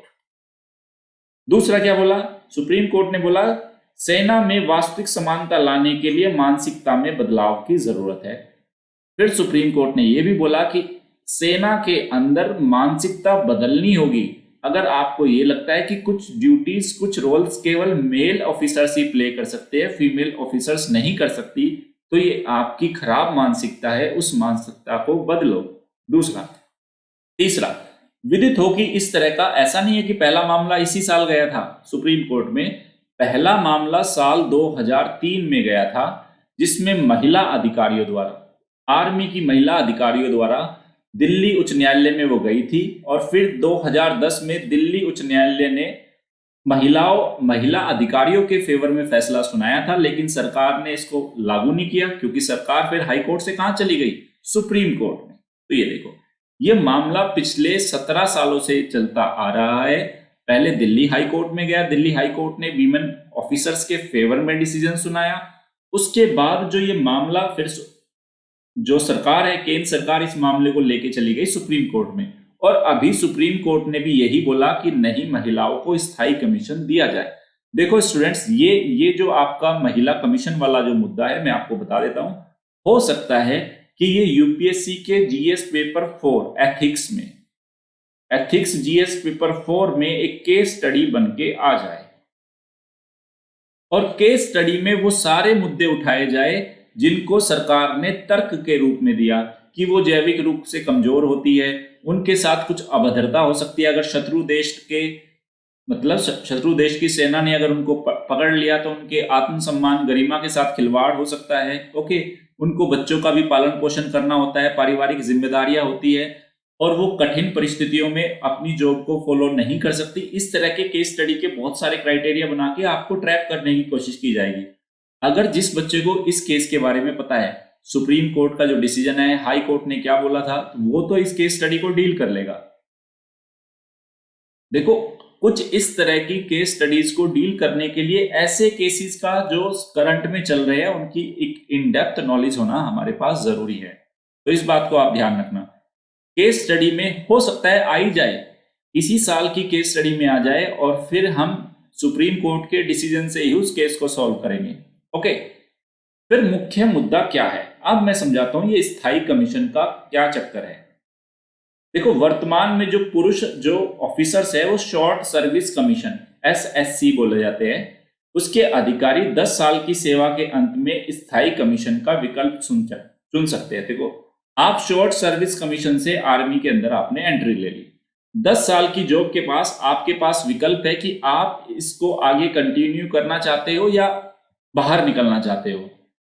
लेकिन पुरुष अधिकारी को तो 10 साल के बाद विकल्प दे दिया कि आप परमानेंट कमीशन चाहते हो क्या, परमानेंट इसको as a service as a job चाह रहे हो या नहीं।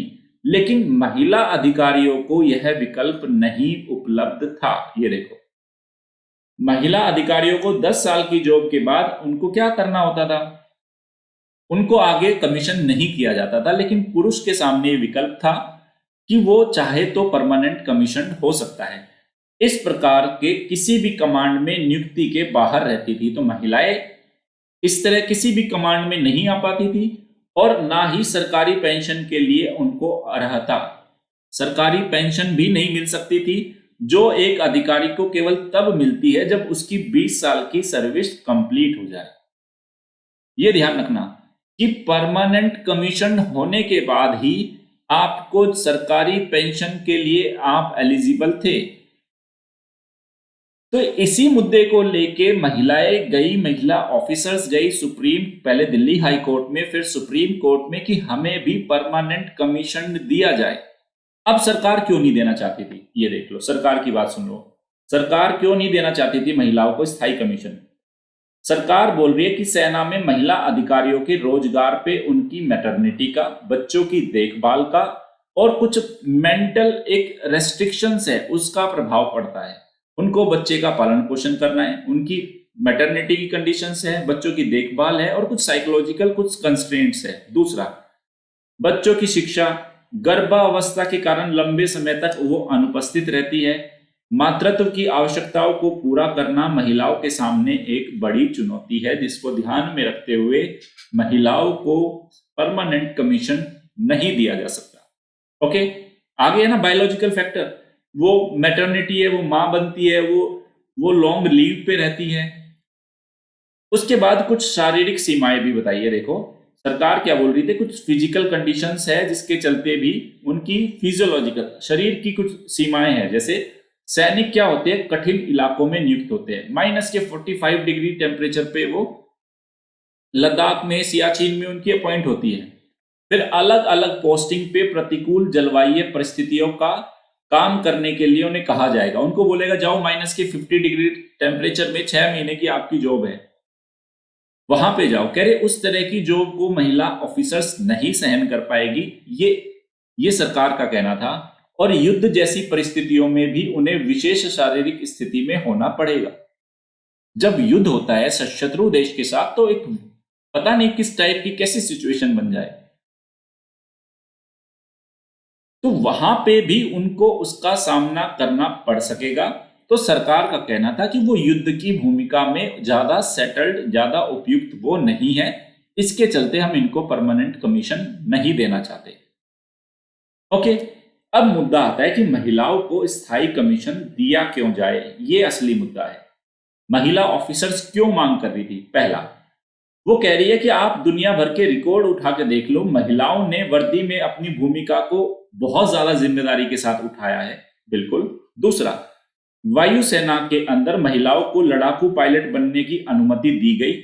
आप देख सकते हो गुंजन सक्सेना करके एक मूवी आई थी अभी, एक गुंजन सक्सेना, आप देखना इस मूवी को, काफी अच्छी मूवी है। उसमें यही दिखाया गया कि किस तरीके से पहली महिला एयरफोर्स पायलट थी वो, कितना उनको सामना करना पड़ा, किस तरह की मानसिकता थी फोर्स के अंदर, उसको काफी अच्छे से उस मूवी में दिखाया गया है। मेरी देखी हुई है, मैं आपको इसलिए बता रहा हूँ, काफी अच्छा है। तो ये वही दिखाया है कि भारतीय वायुसेना ने महिलाओं को लड़ाकू पायलट बनने की अनुमति दी। सेना ने उन्हें विश्व स्तर पर बहुत बड़े बड़े संयुक्त राष्ट्र संघ के बहुत सारे पीस कीपिंग मिशंस थे, उनमें भी महिला ऑफिसर्स ने, भारत की महिला ऑफिसर्स ने बहुत शानदार भूमिका निभाई है। अपनी वर्दी की भूमिका बहुत शानदार तरीके से उन्होंने परफॉर्म की है। तो इसलिए इनकी डिमांड थी कि हमें भी स्थायी कमीशन दिया जाए। अब महिला, फिर उन्होंने बोला कि जो ऐसा तो है नहीं, वीमेन ऑफिसर्स पहले किसी तरह का उनका ऐसी जगह पे उनका पोस्टिंग नहीं हुई कि जहां टफ कंडीशंस थी। तो उन्होंने बोला महिला अधिकारी पहले से ही प्लाटून और कंपनियों को सफलतापूर्वक संभाल रही है, और जिसमें पुरुष सैनिक पेशेवर बल के रूप में उनके आदेश स्वीकार करते हैं।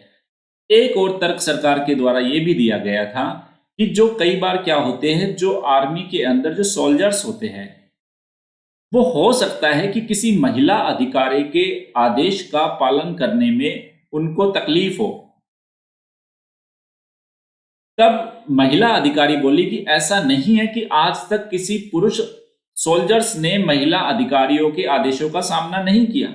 ऑलरेडी हमारे प्लाटून्स होते हैं, ऑलरेडी हमारी बहुत सारी कंपनीज होती है जिसमें वो हमारे डायरेक्शन को फॉलो करते हैं, तो वहां तो ऐसा कोई मुद्दा नहीं है। उसके साथ ही फिर महिलाओं ने क्या बोला कि अगर आप एक पेशेवर सेना बनाना चाहते हो तो वो तभी बनेगी जब लिंग के आधार पे भेदभाव नहीं होगा। एक पेशेवर सेना किस पे निर्मित होनी चाहिए? प्रशिक्षण पे, मानदंडों पे, और जो उससे सेना की संस्कृति है उस पे काम करती है, ना कि वो लिंग पे आधारित होती है। तो उन्होंने, महिलाओं ने बोला लिंग आपका क्राइटेरिया है, जेंडर आपका क्राइटेरिया है, या प्रशिक्षण, मानदंड और आर्मी या वर्क कल्चर। तो महिलाओं को पद से वंचित करना एक प्रतिगामी कदम होगा और गरिमा को उनकी अपूरणीय क्षति होगी। ये सब मानना था सुप्रीम कोर्ट का, ये मान। और सुप्रीम कोर्ट में यही जो आर्गुमेंट्स दिए थे वीमेन ऑफिसर्स ने दिए थे, जिसको ध्यान में रखते ही सुप्रीम कोर्ट ने बोला था, सरकार को आदेश दिया था कि महिलाओं को भी परमानेंट कमीशन दिया जाए। उम्मीद कर रहा हूं कि आप लोगों को समझ में आ रहा होगा ये सभी। स्टूडेंट्स, मैं आपको बता देता हूं, अभी कुछ दिनों, क्योंकि यूट्यूब पे कम्युनिटी स्ट्राइक चल रही है, कम्युनिटी स्ट्राइक चल रही है, जिसके चलते लाइव सेशंस कंडक्ट करने में प्रॉब्लम आ रही है। ओके, तो ये हमारे सारे सेशंस जो है अभी ये प्रीमियर सेशंस है, तो आप बिल्कुल भी चिंता मत करें, आपके साथ क्वालिटी के साथ कोई कॉम्प्रोमाइज नहीं होगा। उसी इच्छा से, उसी लगन से, उसी उत्साह से आप इन्हीं सारे सेशंस को देखते रहिए, क्योंकि per day current affair per day ही कंप्लीट करना है। बहुत अच्छे अच्छे मुद्दे आ रहे हैं। अगर एक हफ्ते तक अगर हम लाइव नहीं आ पाते, इसका मतलब ये नहीं कि आप करंट अफेयर देखना बंद कर दें। हालांकि इससे क्लास टाइम थोड़ा सा ऊपर नीचे हुआ है। मेरे जो सेशंस है, जो 5:15 बजे की क्लास होती थी, अभी आने वाले दिनों में वो 8 PM पे हमारी प्रीमियर होगी, 8 बजे क्लास होगी। अगर एक हफ्ते से पहले इश्यू रिजॉल्व हो जाता है, कम्युनिटी स्ट्राइक खत्म हो जाती है, तो मैं आपको पहले से ही इन्फॉर्म कर दूंगा। अदरवाइज टिल देन हम 8 PM हमारे क्लास का शेड्यूल है, याद रखना 8 बजे हमारी क्लास होगी। आप आराम से खाना पीना खा के तैयार रहो, या तो खाना खा के बैठो, डिनर करके बैठो, या क्लास के बाद डिनर करो, आप अपना शेड्यूल बना लेना। ओके, देखनी जरूर है। लेकिन नेक्स्ट है पोषण अभियान। तो ये नीति आयोग का कहना है कि जो हमने पोषण अभियान शुरू किया था, उसको हमें बूस्ट करने की जरूरत है, उसको और ज्यादा बढ़ावा देने की जरूरत है। तो सबसे पहले कहा जाएगा जनरल स्टडीज पेपर 1 में सामाजिक मुद्दे, जनरल स्टडीज पेपर 2 सामाजिक न्याय, और जनरल स्टडीज पेपर 3। ठीक है, ये रिसोर्स का भी इश्यू है, human capital, human resource, resource mobilization, ये सारी चीजें हैं इसके अंदर।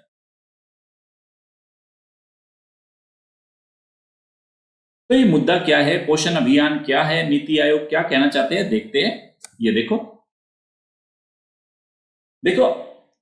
इस मैप को मैं बाद में दिखाऊंगा, बस यहां 3 टर्म दिखाना चाहता हूं मैं। ये देखो, यहां पे एक शब्द है स्टंटेड, एक शब्द है वेस्टेड और तीसरा है अंडरवेट। ये 3 शब्द याद रखना। स्टंटेड, जिसको मैं बोलूंगा स्टंटिंग, वेस्टिंग और अंडरवेट। ये तीनों शब्द ऐसे के ऐसे अपनी कॉपी में लिख लेना। स्टंटिंग क्या होता है? स्टंटिंग होता है उम्र के हिसाब से, उम्र के हिसाब से आपकी हाइट कितनी है। वेस्टिंग क्या होता है? हाइट के हिसाब से आपका वेट कितना है, हाइट के हिसाब से आपका वेट कितना है। और अंडरवेट होता है उम्र के हिसाब से आपका वजन कितना है।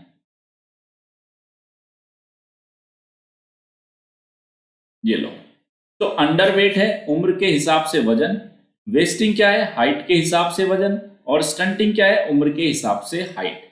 ये 3 शब्द याद रखना। ये मैं आपकी झोली में डाल रहा हूं, आपसे 10 मिनट बाद लूंगा। ये तीनों शब्द याद रख लो। अंडरवेट उम्र के हिसाब से वजन कम, स्टंटिंग क्या है? उम्र के हिसाब से हाइट कम, वेस्टिंग क्या है? हाइट के हिसाब से वेट कम। भाई एक होता है ना कि भाई 15 साल का बच्चा है तो उसकी हाइट इतनी हो जानी चाहिए, अगर उसकी हाइट उतनी नहीं है तो उसको हम बोलते हैं स्टंटिंग। हम बोलते हैं कि अगर भाई किसी की हाइट 5.5 फीट है तो उसके अंदर इतना वजन होना चाहिए, उस वजन से कम वजन है तो किस क्या है? वहां वेस्टिंग हो गया। और अंडरवेट क्या है कि भैया बच्चा, देखते हो ना, 4 साल का बच्चा हो गया तो उसका 10 किलो वजन हो जाना चाहिए, अगर 10 किलो वजन नहीं है तो इसका मतलब वो अंडरवेट है।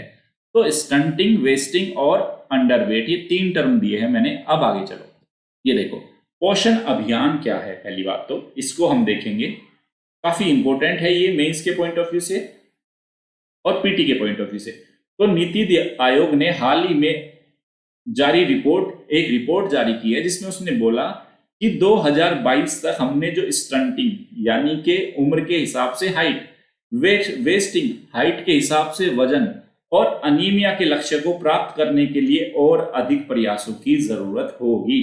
यानी कि पोषण अभियान में आपने जो पहले 2022 तक के टारगेट सेट किए थे, अब इसने कहा है कि अगर हमें 2022 तक उन टारगेट्स को अचीव करना है तो हमें अधिक एफर्ट्स लगाने पड़ेंगे।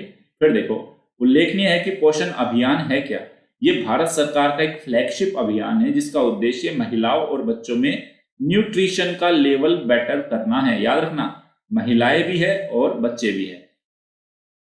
और वर्ष 2022 तक कुछ लक्ष्यों को प्राप्त करने के उद्देश्य से इसे कब लॉन्च किया गया था? साल 2018 में। तो पोषण अभियान लॉन्च किया गया 2018 में। ओके, तो विदित हो कि national family health survey for, ये मतलब इनके सर्वेक्षण के दौर चल रहे हैं। तो राष्ट्रीय स्वास्थ्य पारिवारिक स्वास्थ्य सर्वेक्षण हुआ था 2015-16 का। उसके अनुसार 5 साल से कम आयु के लगभग 1/3 बच्चे भारत में स्टंटिंग और वेस्टिंग के शिकार है। याद, ये बड़ा इंपॉर्टेंट फैक्ट है। मतलब 1/3 बच्चे 5 साल से कम उम्र के भारत में ऐसे हैं जिनकी उम्र के हिसाब से हाइट कम है और जिनका हाइट के हिसाब से वजन भी कम है। दूसरा, 1 से 4 के कम उम्र के लगभग 40% बच्चे रक्त की कमी है उनके अंदर। लगभग 40% बच्चे के अंदर खून की कमी है। 50% से अधिक जितनी गर्भवती महिलाएं हैं या अन्य महिलाएं हैं वो भारत में अनीमिया की शिकार है। आप स्टूडेंट्स, क्यों स्वास्थ्य महत्वपूर्ण होता है? क्योंकि अच्छा स्वास्थ्य होगा, अच्छा मस्तिष्क होगा और कल का भारत, इन्हीं जो आने वाली पीढ़ी है, आज जो बच्चे हैं कल के वो युवा है, अगर वो स्वास्थ्य की समस्याओं से पीड़ित है, उनका अच्छा स्वास्थ्य नहीं है, तो जिनको हम ये सोच रहे हैं कल देश के लिए एक संसाधन बन जाएंगे, कल देश की एक पूंजी बन जाएंगे, तो वो कल देश के ऊपर एक बोझ बन जाएंगे स्वास्थ्य के चलते। ध्यान रखना, इसलिए स्वास्थ्य बहुत महत्वपूर्ण है। नीति आयोग के अनुसार पोषण अभियान के तहत निर्धारित लक्ष्य निरंतर बढ़ती गरीबी और भुखमरी के चलते और ज्यादा विलंब हो सकते हैं। देखो, नीति आयोग ने क्या कहा कि हमने 2022 तक जो टारगेट अचीव करने थे पोषण अभियान के तहत, एक तो लगातार गरीबी बढ़ रही है, भुखमरी बढ़ रही है, ऊपर से कोविड-19 पेंडेमिक आ गया, तो इससे हमारे इन टारगेट्स को अब हमें रीएडजस्टेड करना होगा। हमने जो पहले आइडिया लगाया था कि 2022 तक के जो हमारे टारगेट है वो तब थे जब कंडीशन सही होती, लेकिन ये क्या कह रहे हैं, कोविड-19 पेंडेमिक आ गया, गरीबी की स्थिति बनी हुई है और हंगर की सिचुएशन बनी हुई है, तब कैसे करेंगे। भाई कॉमन सा लॉजिक लगाओ, पहले बच्चे स्कूल में जाते थे और मिड डे मील के अंदर उनको खाना मिलता था स्कूलों में। अब पिछले 10 महीने से वो बच्चे घर पे ही बैठे हैं, न्यूट्रिशन नहीं मिल रहा, महिलाओं को न्यूट्रिशन नहीं मिल रहा, बहुत सारी प्रॉब्लम्स आ रही है। तो कहीं ना कहीं टारगेट्स देखो पीछे हटेंगे। ये कोविड का सामाजिक, याद रखना, ये कोविड के सोशल इंपैक्ट है, कोविड-19 के सोशल इंपैक्ट, सामाजिक प्रभाव। सिर्फ आर्थिक प्रभाव नहीं आएंगे, सामाजिक प्रभाव भी आएंगे, राजनीतिक प्रभाव भी आएंगे, सांस्कृतिक प्रभाव भी आएंगे, मनोवैज्ञानिक प्रभाव, सबको प्रभावित करेगा कोविड-19 पेंडेमिक। ध्यान रखना इस बात को। अब देखते हैं पोषण अभियान है क्या। तो पोषण की फुल फॉर्म है prime ministers overarching scheme for holistic nutrition. ये पूरा पोषण है। पी से प्राइम मिनिस्टर, ओ से ओवरआर्चिंग, एस से स्कीम फॉर, एच से होलिस्टिक, ए से न्यूट्रिशन हो गया। तो यह पोषण, या तो इसको पोषण अभियान कह लो या राष्ट्रीय पोषण मिशन कह लो, सब एक ही है। ये भारत सरकार की एक योजना है जिसका उद्देश्य, याद रखना, बच्चे, गर्भवती महिलाएं, दुग्धपान कराने वाली महिलाओं का पोषण स्तर को बेहतर करना है। इस अभियान की शुरुआत नरेंद्र मोदी जी द्वारा अंतर्राष्ट्रीय महिला दिवस 8 मार्च 2018 के अवसर पर राजस्थान के झुंझुनू, एक जिला है राजस्थान में, वहां से इसकी शुरुआत की गई थी। ये फैक्चुअल पीटी में काम आने वाली इंफॉर्मेशन है, पीटी स्पेशल न्यूज है ये। ओके, अब ये देखो, तो उल्लेखनीय है कि पोषण अभियान को रूप प्रदान करने में नीति आयोग की महत्वपूर्ण भूमिका, मतलब जो ये पोषण अभियान लॉन्च किया, इसमें नीति आयोग की बहुत महत्वपूर्ण भूमिका थी। वर्ष 2017 में नीति आयोग द्वारा एक रणनीति जारी की गई थी जिसका नाम था नेशनल न्यूट्रिशन स्ट्रेटेजी। याद रखना, उस टाइम पे चर्चा में थी ये national nutrition strategy. NITI Aayog ने सरकार के सामने एक रणनीति रखी थी कि देश को पोषण स्तर को कैसे सुधारा जाए, और उसमें जो सरकार, नीति आयोग ने जो अनुशंसाएं दी थी, जो रिकमेंडेशन दी थी, उनको लगभग सभी को पोषण अभियान में शामिल कर लिया गया। तो याद रखना, नेशनल न्यूट्रिशन स्ट्रेटेजी जो नीति आयोग थी 2017 की थी, इसी पे आधारित है पोषण अभियान। 2018 में लॉन्च किया राजस्थान के झुंझुनू से। अब इस पोषण अभियान, फिर सरकार ने क्या किया, भैया हमने जो पोषण अभियान लॉन्च किया है ना, इसका पर्यवेक्षण और इसका मूल्यांकन हम किससे कराएंगे, नीति आयोग को ही जिम्मेदारी दे दी। आप ही बताओगे क्या चल रहा है, आप ही स्टडी करो, आप ही मूल्यांकन करो। तो इस पोषण अभियान के 4 पिलर थे। ये देखो 4 पिलर बताए गए थे इस पोषण अभियान के। बेहतर सेवा आपूर्ति के लिए अंतर क्षेत्रीय अभिसरण। देखो अभी होता क्या है स्टूडेंट, पोषण के लिए कोई स्कीम है हेल्थ मिनिस्ट्री की, एक स्कीम चल रही है महिला, ministry of women and child welfare, एक इस मंत्रालय की, कोई एक और स्कीम चल रही है किसी और रूरल मिनिस्ट्री के अंदर, कोई तीसरी स्कीम चल रही है। तो अभी प्रॉब्लम क्या है, स्वास्थ्य मंत्रालय अपनी नीतियों को लेकर अलग जा रहा है, महिला बाल विकास मंत्रालय अलग है, शिक्षा मंत्रालय की अलग स्कीम है। तो इसने क्या बोला, नीति आयोग का जो पोषण अभियान है सरकार का, कि जितने भी सारे डिपार्टमेंट, जितने भी सारे मंत्रालय है, वो आपस में कन्वर्ज करे, मिलके काम करे। एक बात, पहला, महिलाओं और बच्चों का रियल टाइम जो उसकी ग्रोथ हो भी रही है या नहीं, उसके लिए आप मॉनिटरिंग करें टाइम टू टाइम, और ट्रैकिंग करने के लिए इंफॉर्मेशन एंड कम्युनिकेशन टेक्नोलॉजी का इस्तेमाल करें। कैसे, आप ये सोचो, आपने महिलाओं को एनरोल करना शुरू कर दिया, उनके मोबाइल नंबर से रजिस्टर्ड करना शुरू कर दिया, तो आप उनके मोबाइल पे मैसेज भेज सकते हो कि भैया क्या आपको ये फैसिलिटी मिली है या नहीं, या इस हफ्ते सरकार ये सुविधा दे रही है, उस सेंटर पे आपको ये मिल जाएगा, ये पोषण मिलेगा। तो उस तरह से आप कुछ भी कर सकते हो। फिर पहले 1000 दिन तक, मतलब लगभग 3 सालों तक गहन स्वास्थ्य और पोषण सेवाएं देगी सरकार, ये तीसरा पिलर था। और चौथा था कुपोषण को लेकर सरकार जन आंदोलन चलाएगी। ये लो, ये 4 पिलर थे, याद रखना 4 पिलर है ये आपके, इसके पोषण के। स्टूडेंट्स समझने की कोशिश करो, अगर मेंस में कभी क्वेश्चन आता है कि देश के अंदर जो महिलाओं का और बच्चों का पोषण स्तर, निरंतर गिरता हुआ पोषण स्तर चिंता का विषय है। आज के जो बच्चे हैं कल का भविष्य है, तो इनके स्वास्थ्य को बेहतर करने के लिए, इनके न्यूट्रिशन को बेटर करने के लिए किस तरह की रणनीति अपनाई जाए, तो वहां ये सारे पिलर्स काम आने वाले हैं जो मैं आपको अभी बता रहा हूं। फिर देखो, इस पोषण अभियान के प्रावधान के तहत नीति आयोग क्या करेगा, हर 6 माह में पोषण अभियान की एक रिपोर्ट बना के प्रधानमंत्री कार्यालय को देगा और पोषण अभियान कार्यक्रम के तहत देश के सभी राज्यों और केंद्र शासित प्रदेशों को कवर किया जाएगा। ये भी इंपॉर्टेंट फैक्ट है। इसके और टारगेट क्या है, और टारगेट है बच्चों जो 0 से 6 वर्ष के बच्चे हैं उनमें ठिगनापन जिसको हम बोलते हैं स्टंटिंग, जो मैंने बताई थी, उसको कम करना, यानी कि हर साल 2% घटाना है। दूसरा, छोटे बच्चे जो 5 महीने से कितने 59 मंथ तक के हैं, लगभग 5 साल से कम उम्र के हैं, उनमें पोषण की कमी और वजन की कमी की समस्या में कमी लाना, हर साल 2% घटाएंगे हम उसका। यानी कि ये बात किसकी हो रही है, अंडरवेट की और वेस्टिंग की। और छोटे बच्चों में रक्त की कमी यानी कि अनीमिया की समस्या को कम करना, हर साल 3% हम कम करेंगे। मतलब जितना होगा हर साल उससे 3% कम करते जाएंगे। कम वजन जितना होगा, जितना भी है, उससे हर साल 2% कम करेंगे। ठिगनापन जितना है हर साल उसको 2% कम करने की कोशिश करेंगे। तो ये इसके उद्देश्य है। और क्या है, 15 से 49 वर्ष की किशोरियों और महिलाओं में रक्त की कमी की समस्या है जो उसको कम करना। और 5वां है नवजात शिशु के जन्म के समय वजन की कमी की समस्या में कमी लाना। समझ गए? तो यहां पे एक नोट लिखा है मैंने, पोषण अभियान जो हमारा चल रहा है इसके अंतर्गत जो हमारी आंगनवाड़ी संस्थाएं हैं और उसके जो कर्मचारी है उनको भी जिम्मेदारी प्रदान की गई है। आंगनवाड़ी काफी महत्वपूर्ण भूमिका होती है। ग्रास रूट लेवल पे आंगनवाड़ी की भूमिका काफी महत्वपूर्ण है। किसी दिन मुद्दा आएगा, जिस दिन ICDS डिस्कस करेंगे उस दिन हम आंगनवाड़ी को भी बहुत अच्छे से टैकल करेंगे स्टूडेंट। ओके, इसलिए आप घबराओ मत।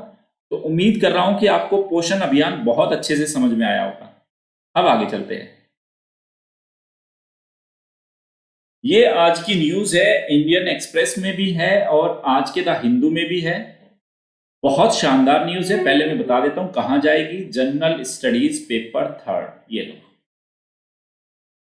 और जनरल स्टडीज पेपर 2, ये नीतिगत मुद्दा भी है और एक आर्थिक मुद्दा भी है। देखिए क्या खबर है, मैं आपको बताता हूं। अभी आपको याद हो, मैंने पिछले दिनों आपको बोला था कि निजी क्षेत्र के बैंकों में संरचनात्मक सुधार के लिए पीके मोहंती कमेटी बताई थी मैंने आपको। पीके मोहंती, प्रसन्न कुमार मोहंती कमेटी। MCQ में पूछा था मैंने आपसे। MCQ में मैंने उसलिए इस दिन पूछा था, मैंने कहा अभी 2-4 दिन पूरी खबर को चलने दो, किसी दिन बहुत तसल्ली से पूरा मामला समझा दूंगा आपको। पीके मोहंती का जो RBI ने एक पैनल गठित किया था पीके मोहंती की अध्यक्षता में, उसको ये काम दिया गया था कि भाई आप ये सुझाओ कि जो निजी क्षेत्र के बैंक है उनमें किस तरह से रिफॉर्म कर सकते हैं, किस तरह से हम उनके बेस को बढ़ा सकते हैं। इसने अपनी रिपोर्ट दी। रिपोर्ट जैसे ही आई, उस रिपोर्ट को लेके होना शुरू हो गया बवाल, क्योंकि उसमें ये बोला गया कि निजी क्षेत्र या कॉरपोरेट सेक्टर को भी बैंकिंग क्षेत्र में आने की इसने अनुशंसा की है पीके मोहंती पैनल ने। अब उसको लेके विवाद हो गया। लेफ्ट की जो पार्टीज है, विपक्षी दल कह रहे हैं कि RBI का जो बैंकिंग लाइसेंस का जो प्लान है खराब है, देश को, गरीबों को, आम आदमियों के फेवर में नहीं है। वहीं दूसरी पार्टी कांग्रेस क्या कह रही है कि इससे जिन ऐसे राजनीतिक घराने, ऐसे व्यवसायिक घराने, ऐसे कॉरपोरेट्स जिनके सरकार के साथ अच्छे संबंध है, उनको बेनिफिट दिए जाने की कोशिश की जा रही है, उनको फायदा होगा। और ये बोला गया कि ये कॉरपोरेट्स के फेवर में एक तरह की आर्थिक नीतियों का अनुसरण होगा। सरकार अगर इसको अप्रूव करती है, इन कॉरपोरेट्स को बैंक के लाइसेंस दिए जाते हैं, तो इससे देश के अहित होगा। पूरा मामला क्या है, पीके मोहंती कमेटी क्या बोल रही थी, उसमें क्या दिक्कत है, ये सारा और यही टॉपिक है आज का हमारा टॉपिक ऑफ द डे भी। इसी को ही बहुत तसल्ली से पढ़ेंगे स्टूडेंट्स। कुछ चीजें आपके लिए लिख के लाया हूं और कुछ समझाऊंगा। देखते हैं पूरा मामला क्या है। तो ये देखो, प्राइवेट सेक्टर बैंक्स के रिफॉर्म को लेके आई थी आपकी पीके मोहंती कमेटी। तो देखो पूरा मामला क्या है, पूरा बेस बिल्कुल रूट से लेके चलूंगा। पहले जाएंगे पीके मोहंती कमेटी, उसको क्या काम सौंपा गया था और उसने क्या अनुशंसाएं दी, फिर उसको लेके बवाल क्यों हो रहा है ये देखेंगे। देखो पहला, भारतीय रिजर्व बैंक द्वारा भारतीय निजी क्षेत्र के बैंकों के लिए वर्तमान स्वामित्व के दिशा निर्देशों और कॉरपोरेट स्ट्रक्चर की समीक्षा के लिए एक इंटरनल वर्किंग ग्रुप का गठन किया गया था। किसकी अध्यक्षता में? ये रहा डॉक्टर प्रसन्न कुमार मोहंती, पी के मोहंती द्वारा इसका अध्यक्षता की गई थी। क्या काम सौंपा गया था कि निजी क्षेत्र के बैंकों में जो वर्तमान में ऑनरशिप का जो आपका ऑनरशिप की क्या गाइडलाइन हो, और दूसरा जो कॉरपोरेट स्ट्रक्चर है उसके बारे में सुझाव देना था।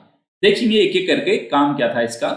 तो इसको देखो काम क्या दिया गया था, टर्म ऑफ रेफरेंस क्या था, क्या काम दिया गया था इसको कि बैंकिंग लाइसेंस के लिए आवेदन करने के लिए व्यक्तियों और संस्थाओं के लिए पात्रता के मानदंड क्या हो। सपोज करो कल को कोई व्यक्ति या कोई संस्था बैंक का लाइसेंस मांगना चाह रहा है, तो किस आधार पे क्या मानदंड हो कि हम बैंक का लाइसेंस दे किसी व्यक्ति को या किसी संस्था को। पहला एक तो काम ये दे सौंपा गया था कि आप बताओ किन व्यक्ति को और संस्थाओं को बैंक लाइसेंस दिए जा सकते हैं। दूसरा, बैंकों के लिए अधिमान्य कॉरपोरेट संरचना की जांच और इसके संबंध में मानदंडों का सामंजस्य, कि बैंकों के लिए ऐसे कौन से कॉरपोरेट्स होंगे और उनके क्या क्राइटेरिया होंगे और किस तरह से उसमें बैलेंस बिठाया जाएगा, ये काम भी आपको ही बताना है। जैसे नीति आयोग कह रहा हूं, सॉरी, वित्त आयोग को काम दे देती है ना सरकार, 280 संविधान के अनुच्छेद 280 के तहत वित्त आयोग को कुछ काम दिए जाते हैं। इसी तरीके से आरबीआई ने कुछ काम सौंपे थे पीके मोहंती पैनल को, इंटरनल वर्किंग ग्रुप नाम से। इसको बताना था कि नए लाइसेंस का क्राइटेरिया क्या हो, बैंकिंग लाइसेंस देने के लिए किसी व्यक्ति को देना चाहते हो, संस्थाओं को देना चाहते हो और कॉरपोरेट्स को देना चाहते हो, तो उनका स्ट्रक्चर क्या हो, क्राइटेरिया क्या हो, ये बताओ भाई पीके मोहंती जी। आया समझ में? देखो तो तब इस इंटरनल वर्किंग ग्रुप की सिफारिश क्या थी। इसने बोला पीके मोहंती ने कि जो बड़े बड़े कॉरपोरेट्स हैं, रिलायंस, टाटा, इस तरह के और औद्योगिक घरानों को बैंकिंग रेगुलेशन एक्ट, बैंकिंग विनियमन अधिनियम 1949 में एक आप अमेंडमेंट कर दो, उसके बाद इन बैंकों के प्रोमोटर्स के रूप में अनुमति दी जा सकती है। कह रहे अभी का जो बैंकिंग रेगुलेशन एक्ट है 1949 का, उसमें एक अमेंडमेंट करना होगा, उस अमेंडमेंट को कर दो और उसके बाद जितने बड़े औद्योगिक घराने हैं और जितने बड़े बड़े कॉरपोरेट्स हैं वो बैंकिंग सेक्टर में आ सकते हैं। पहली रिकमेंडेशन इन्होंने बोला इसको अमेंड करो। दूसरा, लंबी अवधि, मतलब भाई प्रोमोटर्स कौन होते हैं, जो पैसा लगाएंगे उस पैसे को लेके आएंगे, तो लंबी अवधि में प्रोमोटर्स की हिस्सेदारी पर एक कैप को बैंक के प्रदत्त वोटिंग इक्विटी शेयर पूंजी के 15% के वर्तमान स्तर से बढ़ा के 26% कर दो। फिर ये कह रहा है जो निजी सेक्टर्स को आप निजी औद्योगिक घरानों को लेके आ रहे हो, बड़े कॉरपोरेट्स को लेके आ रहे हो, अभी आपने बोला है कि उनकी जो हिस्सेदारी है अभी आपने उस पे कैप लगा रखी है 15% की, उसको बढ़ा के कितना परसेंट कर दो, 26%, यानी कि निजी क्षेत्र को और ज्यादा भूमिका दे दो बैंकिंग सेक्टर में। तीसरा, जो नॉन बैंकिंग फाइनेंशियल कंपनीज है, ऐसी कंपनी जो बैंकों की भूमिका नहीं निभाती, एनबीएफसीज होती है वो, जिनकी परिसंपत्ति का जिनकी एसेट का आकार 50,000 करोड़ या उससे अधिक है और इनमें कॉरपोरेट घराने के स्वामित्व भी शामिल है, वो बैंकों में रूपांतरण के लिए विचार किया जा सकता है। फिर ये देखो बड़ी जो एनबीएफसीज है, देखो ऐसे में मैं आपको ये बोलूंगा, अगर आपकी इकोनॉमी आपने शुरू नहीं की तो बेसिक कम से कम बैंकिंग वाला जो पूरा का पूरा सेगमेंट है, बैंक क्या होते हैं, नॉन बैंकिंग फाइनेंशियल कंपनीज क्या होती है, आपके माइक्रो फाइनेंस इंस्टीट्यूशंस क्या होते हैं, कैसे बैंकिंग प्रणाली पूरी काम करती है, कौन से कानूनों के तहत रेगुलेट किया जाता है, आरबीआई की क्या भूमिका है, एटलीस्ट ये तो स्टूडेंट आप जरूर करें, ये बिल्कुल बेसिक है इकोनॉमी का। तो उसने बोला जो अभी एनबीएफसीज है उनको भी आपको बैंकों में कन्वर्ट किया जा सकता है, बशर्ते उन एनबीएफसीज को बैंक में बदल देंगे जिनको काम करते हुए 10 वर्ष पूरे हो चुके और जिन्होंने हम एक निर्धारित मानदंड बना देंगे कि ये मानदंडों को अगर एनबीएफसीज पूरा करती है तो उनको भी हम बैंक में कन्वर्ट कर देंगे। तो हम एनबीएफसीज को भी बैंकों में कन्वर्ट कर सकते हैं। तीसरा, चौथा, अब नए बैंकों को लाइसेंस देने के लिए न्यूनतम प्रारंभिक पूंजीगत अपेक्षा जो यूनिवर्सल बैंक होंगे, यूनिवर्सल बैंक वो बैंक होते हैं डिपॉजिट्स भी लेते हैं, आपको इंश्योरेंस सर्विसेज भी देते हैं, आपको शेयर मार्केट्स की सर्विसेज भी देते हैं, उनको बोलते हैं यूनिवर्सल बैंकिंग। कुछ बैंक तो सिर्फ ऐसे होते हैं जो डिपॉजिट, ग्राहकों से डिपॉजिट लेते हैं और लोन देते हैं, ये काम होता है। यूनिवर्सल बैंकिंग का मतलब वो म्यूचुअल फंड में भी है, वो इंश्योरेंस में भी है, जैसे आपका आईसीआईसीआई बैंक है वो इंश्योरेंस सेक्टर में भी है, वो शेयर मार्केट में भी है, वो बैंकिंग की एक्टिविटी भी निभा रहा है। तो ये क्या कह रहा है, जो यूनिवर्सल बैंकों के लिए तो प्रारंभिक पूंजी पहले तो थी 500 करोड़, 500 करोड़ से बढ़ाकर कर दी उनकी 1000 करोड़, और जो माइक्रो फाइनेंस बैंक है, माइक्रो फाइनेंस बैंक है उनके लिए 200 करोड़ से बढ़ाकर उनकी जो प्रारंभिक पूंजी होनी चाहिए 300 करोड़। ये लो, ये बोला उस इंटरनल वर्किंग ग्रुप ने। फिर क्या बोला कि जो पेमेंट बैंक है आपके, उनको माइक्रो फाइनेंस बैंक में कन्वर्ट किया जा सकता है यदि भुगतान बैंक के रूप में उन्होंने 3 साल का उनके पास अनुभव और उनका जो ट्रैक रिकॉर्ड है अगर वो सही है तो पेमेंट बैंक को भी हम किस में कन्वर्ट कर सकते हैं, माइक्रो फाइनेंस बैंक में। अभी आपके मन में बहुत सारे प्रश्न उठ रहे होंगे, एनबीएफसीज क्या होती है, माइक्रो फाइनेंस बैंक क्या होते हैं, पेमेंट बैंक क्या होते हैं। देखो स्टूडेंट, ये अभी करंट की क्लास है, इसको मैं अगर एक एक को बहुत डिटेल में बताऊंगा ना, खुद एनबीएफसी 30 से 35 मिनट का टॉपिक है, माइक्रो फाइनेंस बैंक एक बड़ा टॉपिक है। तो ये आप खुद के लेवल पे थोड़ा एफर्ट करो, आपको कोई प्रॉब्लम होगी तो मुझसे पूछ लेना, कोई दिक्कत नहीं, टेलीग्राम चैनल पे डाल देना कि सर एनबीएफसीज के बारे में कुछ नहीं आइडिया हो रहा, मैं आपको हर चीज को वहां पे टेक्स्ट मैसेज कर दूंगा। ओके, लेकिन खुद से भी थोड़ा जांचने खोजने की कोशिश किया करें। तो कुल मिला के हमें इतना सोचना है कि जो पीके मोहंती जो हमारा इंटरनल वर्किंग ग्रुप था, ये उसने सरकार को सलाह, आरबीआई को सलाह दी। अब जिस तरह की सलाह दी गई उससे ये लग रहा है कि निजी क्षेत्र या प्राइवेट सेक्टर बैंकिंग सेक्टर में आ जाएगा और उससे क्या होगा, देश का जो फाइनेंशियल सिस्टम है, बैंकिंग सिस्टम है, उसके सामने खतरा पैदा हो सकता है। वो क्या खतरा होगा, और जब क्या पीके मोहंती जब पैनल इस तरह की रिकमेंडेशन दे रहा है, क्या उसको नहीं पता कि वो किस तरह की रिकमेंडेशन दे रहा है और उससे देश के भविष्य के सामने कौन कौन सी प्रॉब्लम आ सकती है। अगर उसको ये सब पता था तो फिर भी उसने इस तरह के सजेशंस क्यों दिए। अब आते हैं इस पे, ये पूरा मुद्दा समझने की कोशिश करते हैं, तसल्ली से समझना। अब शुरू होता है टॉपिक ऑफ द डे। ये देखो, अब शुरू करते हैं टॉपिक ऑफ द डे।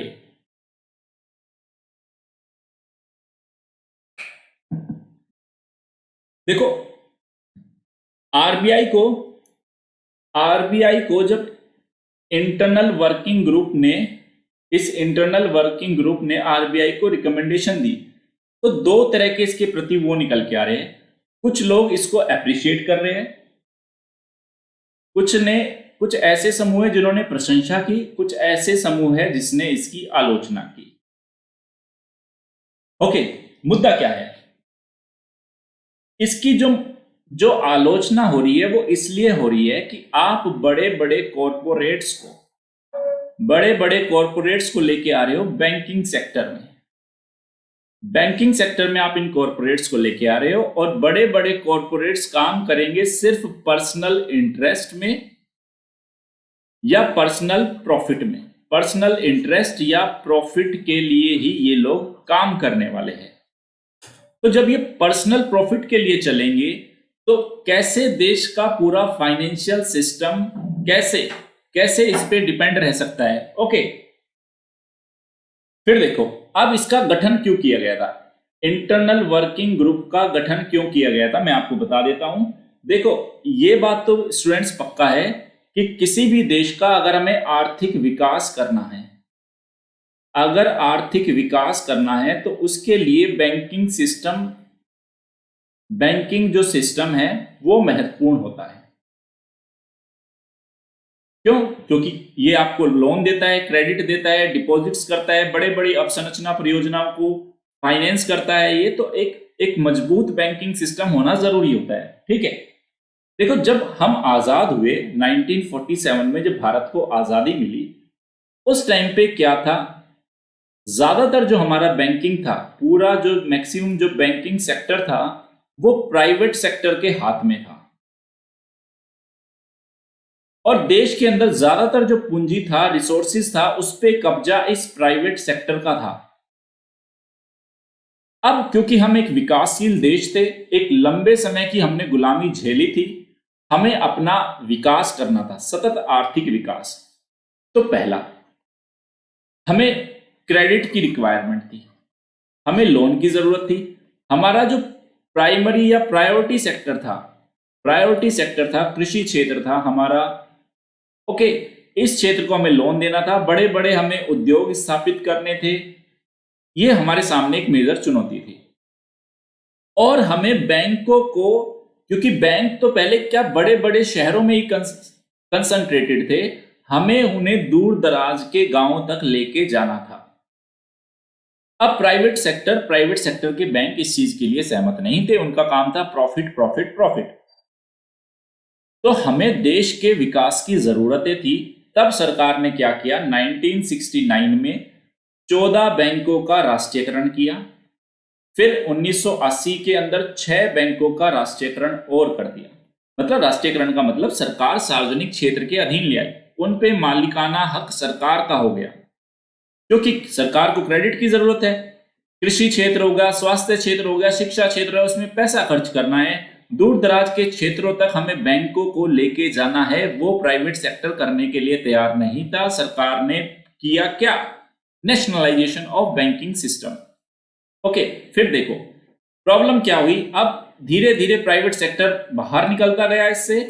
अब एक जो नया दौर आया एलपीजी का, जिसको हम बोलते हैं उदारीकरण हो गया हमारा, फिर निजीकरण हो गया और वैश्वीकरण हो गया। ये इसका दौर शुरू हो गया, उदारीकरण, लिबरलाइजेशन, प्राइवेटाइजेशन और ग्लोबलाइजेशन का। जब ये दौर शुरू हुआ तो फिर से, क्योंकि ये कंपटीशन का युग था, पूरी दुनिया एक दूसरे से, देश एक दूसरे से कंपटीशन कर रहे थे। ऐसे में अगर हमें ग्रोथ करनी है, हमें चाहिए फिर से क्रेडिट। और एक क्रेडिट कहां से आएगा, इस क्रेडिट के लिए हमें डिपेंड होना पड़ गया वापस से किस पे, प्राइवेट सेक्टर पे। तो फिर से हमने बैंकिंग सेक्टर प्राइवेट सेक्टर के लिए खोल दिया। बड़े बड़े बैंक डेवलप होने लगे। ओके, खूब पैसा इनके पास था। समझ में आ रहा है नहीं आपको? तो प्राइवेट बैंक फिर से अस्तित्व में आ गया। अब दिक्कत क्या है, प्राइवेट बैंक की खास खूबी क्या है, प्राइवेट बैंक तैयार है रिस्क लेने के लिए। प्राइवेट बैंक का मैनेजमेंट अच्छा है आपके सरकारी बैंक से। प्राइवेट बैंक ज्यादा एफिशिएंट है आपका। ओके, ये सारे प्राइवेट बैंक की खास खूबी है। और ये ठीक है, प्रॉफिट के लिए काम करता है, प्रॉफिट के लिए भी ये काम करेगा। तो जोखिम लेने के तैयार है, इसका प्रबंधन ज्यादा बेहतर है, ज्यादा दक्ष है, ज्यादा से ज्यादा प्रॉफिट के लिए काम कर रहा है। अब जब इतना सब कुछ हो रहा है, हमें पता है सरकारी बैंक रिस्क लेने के लिए तैयार नहीं, प्रबंधन के उनके सामने गवर्नेंस के भी इश्यू है। आप देख ही रहे हो समय समय पे नॉन परफॉर्मिंग असेट्स, गैर निष्पादित परिसंपत्तियां निरंतर बढ़ती जा रही है। बैंकिंग सेक्टर, बोला जा रहा है कि जितने भी घोटाले हो रहे हैं सरकारी क्षेत्र के बैंकों में, वो किस लिए हो रहे हैं, क्योंकि उनकी गवर्नेंस का स्तर खराब है, इसलिए वो घोटाले हो रहे हैं। तब फिर क्यों बोला गया कि आप, फिर आरबीआई ने ये सारी कंडीशंस रख दी पीके मोहंती पैनल के सामने, भैया ये सारी स्थिति है, आप देख लो। अब पीके मोहंती जी को लगा, उन्होंने बोला भाई जो होगा वो तो सरकार डिसीजन लेगी, आरबीआई डिसीजन लेगा, मैं तो अपनी रिकमेंडेशन दे देता हूं। इन सारी चीजों को ध्यान में रखते हुए भी जो इंटरनल वर्किंग ग्रुप में जो आपके पीके मोहंती जो ये पैनल है, इसने किन बातों को ध्यान में रख के अपनी रिकमेंडेशन दी। पहला, पहले एक और प्रॉब्लम मैं आपको समझा देता हूं कि अभी इन कॉरपोरेट सेक्टर को बैंकिंग उसमें आने से क्यों रोका जा रहा है, क्या प्रॉब्लम है। एक टर्म आता है कनेक्टेड लैंडिंग, याद रखना, कनेक्टेड लैंडिंग। कनेक्टेड लैंडिंग का मतलब ये है, अभी आप निजी क्षेत्र आ जाएगा, अपना बैंक खोल लेगा, जियो आ गया, टाटा आ गया, इन्होंने अपने बैंक खोल लिए, ये मान के चलो इन्होंने खोल लिए अपने बैंक, ठीक है, इन्होंने इसमें पैसा लगाया। अब बैंक खुलते ही इसमें क्या करेगा, आम आदमी जाके अपना पैसा डिपॉजिट करेगा, आप, मैं, हम, बहुत सारे लोग। कनेक्टेड लैंडिंग का मतलब है आज इन्होंने बैंक स्थापित किया, कल, क्योंकि ये तो निजी क्षेत्र है, इनके इंडस्ट्रियल, इनकी आर्थिक गतिविधियां है, इनको भी तो अपना साइज बड़ा करना है, तो कल को ये ही ग्राहक बन के आएंगे और इन्हीं से ये लोन ले लेंगे। मतलब बैंक खुद खोला, बिल्कुल ऐसा हुआ कि कल को मैंने एक बैंक खोल दिया कि आओ मैंने अपना बैंक खोला है, आओ अपना डिपॉजिट कर दो, आप लोग सारा पैसा लेके मेरे पास आ गए, बैंक में डिपॉजिट कर दिया, और कल को उस डिपॉजिट हुए पैसे का इस्तेमाल मैंने खुद ही कर लिया। इसको बोलते हैं कनेक्टेड लैंडिंग। इससे हाल ही में कुछ घोटाले हुए बैंकिंग सिस्टम में, जिसमें मैं बता देता हूं, दीवान हाउसिंग फाइनेंस लिमिटेड घोटाला, यस बैंक घोटाला, यस बैंक के अंदर जो क्राइसिस हुआ, उसके बाद आईसीआई बैंक, इसके अंदर जो इश्यूज क्रिएट हुए वो हुए हैं कनेक्टेड लैंडिंग के। तो अभी क्यों विरोध किया जा रहा है कॉरपोरेट्स को बैंकिंग उसमें एंटर करने से, वो इसलिए कि कनेक्टेड लैंडिंग के जो इश्यूज है, ना केवल भारत के लेवल पे, दुनिया भर पे कनेक्टेड लैंडिंग ने बैंकिंग जो सिस्टम का जो स्वास्थ्य है उसको खराब किया है। ये मेजर डर है कनेक्टेड लैंडिंग का, जिसलिए हम नहीं चाहते कि कॉरपोरेट्स और इंडस्ट्रियलिस्ट आके इसमें शामिल हो। फिर भी पीके जो मोहंती कमेटी है, इसने फिर भी क्यों बोला कि आप इनको लेके आओ। पहली बात देखो, हमें ज्यादा से ज्यादा अर्थव्यवस्था का एक्सपेंशन करने के लिए क्रेडिट की जरूरत है, क्रेडिट की जरूरत है, पैसा की जरूरत है, सरकार के पास जितना है उससे ज्यादा की जरूरत है, तो हमें चाहिए प्राइवेट बैंक्स चाहिए उस पैसे की कमी को पूरा करने के लिए। दूसरा मुद्दा क्या है, सरकारी बैंकों में एनपीए की समस्या, नॉन परफॉर्मिंग एसेट्स, मतलब मोटा मोटा मैं कहूं तो बैंक ने लोन दिए और वो लोन वापस नहीं आ रहे, तो बैंकों का पैसा डूब रहा है, ये प्रॉब्लम, तो नया पैसा चाहिए। तीसरा जो प्रॉब्लम है, तीसरी मैं प्रॉब्लम बताता हूं, कोविड-19 जो पेंडेमिक है, कोविड-19 पेंडेमिक है, इसने सरकार की आर्थिक हालत कर दी खराब। सरकार के पास पैसा नहीं है, रेवेन्यू नहीं है, और आपको अर्थव्यवस्था को आगे बढ़ाना है, तो पैसा कहां से आएगा, तो प्राइवेट सेक्टर लाके देगा पैसा, प्राइवेट बैंक देगा। चौथा, अब आज की जैसी स्थिति बनी हुई है दुनिया भर में, आपके पास पैसा लेके आने का, क्रेडिट का जो आपके पास विकल्प बचा है, हमने ये माना है कि अब जो हमारी फ्यूचर की ग्रोथ है उसके लिए जो हमें पैसे की जरूरत है वो कौन लेके आएगा, प्राइवेट सेक्टर लेके आएगा। तो पीके मोहंती ने तो बता दिया भाई, ये देखो सिचुएशन ये है, अब मैंने तो ये समस्या है, प्राइवेट बैंकिंग के साथ इश्यू जरूर है, लेकिन जो प्रॉब्लम है उनके लिए सॉल्यूशन के रूप में मैं जो बता सकता था मैंने बता दिया। मेजर प्रॉब्लम है यहाँ कनेक्टेड लैंडिंग की। ये देखो, ये टर्म है, अगर आ जाए एग्जाम में, पीटी में आ जाए, मेंस में आ जाए, तो याद रखना कनेक्टेड लैंडिंग होती क्या है। तो ये पूरा पीके मोहंती इंटरनल वर्किंग ग्रुप की रिकमेंडेशंस थी। किस आधार पर रिकमेंडेशन दी, सरकार की क्या मजबूरी है, अब इस पे सरकार क्या स्टैंड लेगी, इसको माना जाता है इसकी अनुशंसाओं को या नहीं माना जाता, वो आप समय के साथ साथ आप और मैं दोनों देखते रहेंगे। ओके स्टूडेंट, मैं उम्मीद कर रहा हूं कि आपको बहुत अच्छे से समझ में आया हुआ ये मुद्दा। कुछ भी अगर समझ में नहीं आता टेलीग्राम चैनल पे मैसेज डाल के पूछ लेना। आगे चलते हैं। ओके, आगे बढ़ने से मैं आपको पहले बता देता हूं कि स्पेशल क्लासेस में केस स्टडी के ऊपर पूरा मैंने एक कोर्स डाला है, जिसमें 6 लेक्चर के अंदर मैंने यूपीएससी की केस स्टडीज डिस्कस की है। केस स्टडीज होती है हमारी जनरल स्टडीज पेपर 4 मेंस में, जहां एथिक्स का हमारा पेपर है, उसमें 130 नंबर का हमारा थ्योरी पार्ट है, 120 नंबर की केस स्टडीज है। तो ये केस स्टडीज मैंने सॉल्व करा दी स्टूडेंट, आप बहुत तसल्ली से करना, बहुत उम्दा लेवल पे, इतने शानदार तरीके से कराई गई है, आप भी जानते हो कहीं और आपको देखने का इस लेवल का केस स्टडीज का मटेरियल नहीं मिलेगा, उसको जरूर कीजिए। अगर आप उन लेक्चर्स को देखना चाहते हैं तो अनअकैडमी लर्निंग ऐप को डाउनलोड कीजिए, फ्री में अवेलेबल है, कोई पैसा नहीं देना। ओके, केवल 6 कक्षाओं के अंदर आप 120 अंकों की तैयारी कर सकते हो। उसके लिए करना क्या है, अनअकैडमी लर्निंग ऐप डाउनलोड कीजिए, नवीन तंवर सर को वहां पे सर्च कीजिए, मुझे फॉलो कीजिए और उन लेक्चर्स को देखना शुरू कर दीजिए।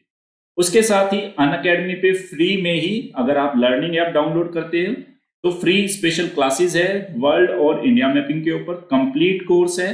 अगर आप अपने आईआर को और अपनी ज्योग्राफी मैपिंग को बहुत अच्छा करना चाहते हो तो उन लेक्चर्स को देखिए, बहुत ही उम्दा लेवल के लेक्चर हैं। मेरे आने वाले जो कोर्सेज है स्टूडेंट्स, वो internal security, disaster management, agriculture, public policy, infrastructure, ऊर्जा, सुशासन, पर्यावरण, सामाजिक सुरक्षा और भारतीय समाज और संबंधित मुद्दे, उसके साथ ही ज्योग्राफी, जीएस और बहुत जल्द ही ज्योग्राफी ऑप्शनल भी लेके आऊंगा मैं।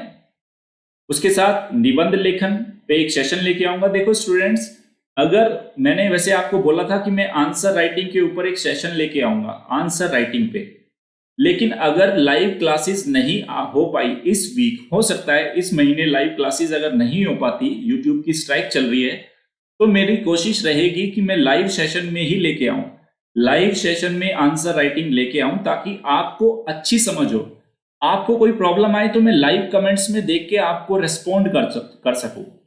तो जो निबंध का जो एक लेक्चर लेके आने वाला था और आंसर राइटिंग के ऊपर जो मैं एक सेशन लेके आने वाला था, वो तभी लेके आऊंगा जब हमारी लाइव सेशन होगा, क्योंकि प्रीमियर सेशन में मैं आपके लाइव कमेंट नहीं ले पाऊंगा, आपको साथ के साथ रेस्पॉन्ड नहीं कर पाऊंगा। तो हो सकता है अगर 2-3 दिन के अंदर प्रॉब्लम सोल्व हो गई तो वो सेशन आ जाएगा, अदरवाइज नेक्स्ट मंथ के फर्स्ट वीक में ही लेके आ जाऊंगा मैं आपके सामने, एस्से राइटिंग के ऊपर और आंसर राइटिंग के ऊपर सेशन लेके आऊंगा। अब शुरू करते हैं हमारा डेली करंट अफेयर एमसीक्यूज। आगे बढ़ने से पहले बता देता हूं कि इन सारी क्लासेस के पीडीएफ ये unacademy_नवीन तंवर मेरा टेलीग्राम चैनल है, यहां पे मिलेगा आपको। पहला क्वेश्चन है, ब्रह्मोस मिसाइल के संबंध में निम्नलिखित कथनों पर विचार करें। पहला, यह भारत और फ्रांस का एक संयुक्त उपक्रम है, इसे स्थल, वायु या समुद्री किसी भी प्लेटफॉर्म से लॉन्च किया जा सकता है। बताइए ए, बी, सी या डी, सही उत्तर क्या है? सही उत्तर क्या है इस प्रश्न का?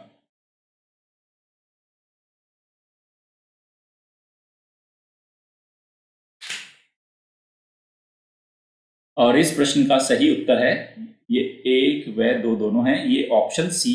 पहला, ऑप्शन सी नहीं है, ऑप्शन ए है, सॉरी, ऑप्शन ए भी नहीं है, इसका ऑप्शन है बी। सॉरी सॉरी सॉरी, कोई बात नहीं, हो जाता है।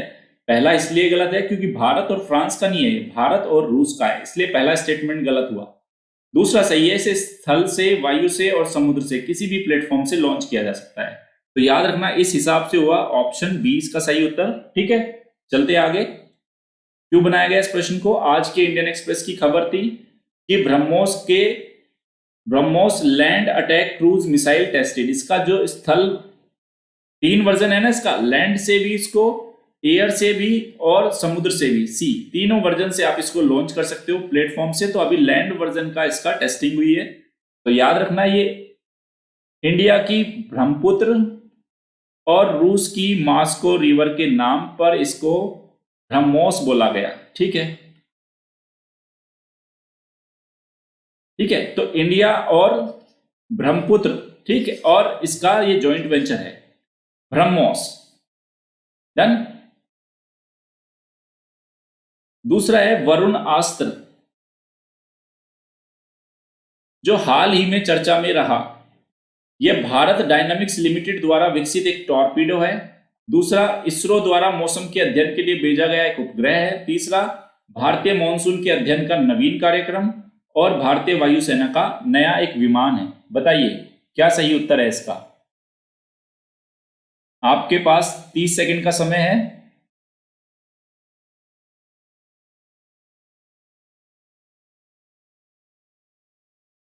30 सेकंड का समय है। एक, बी, सी या डी, क्या सही उत्तर है?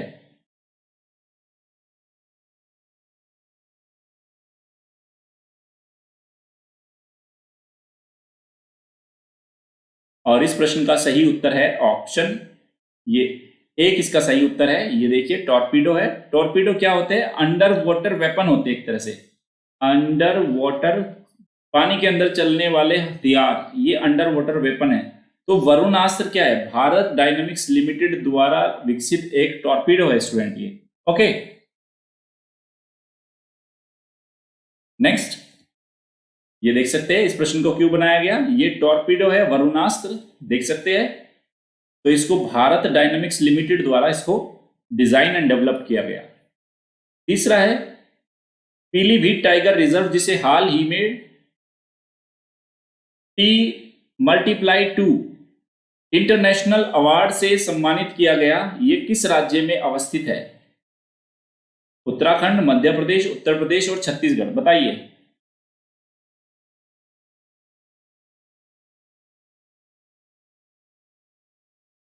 किसमें है ये?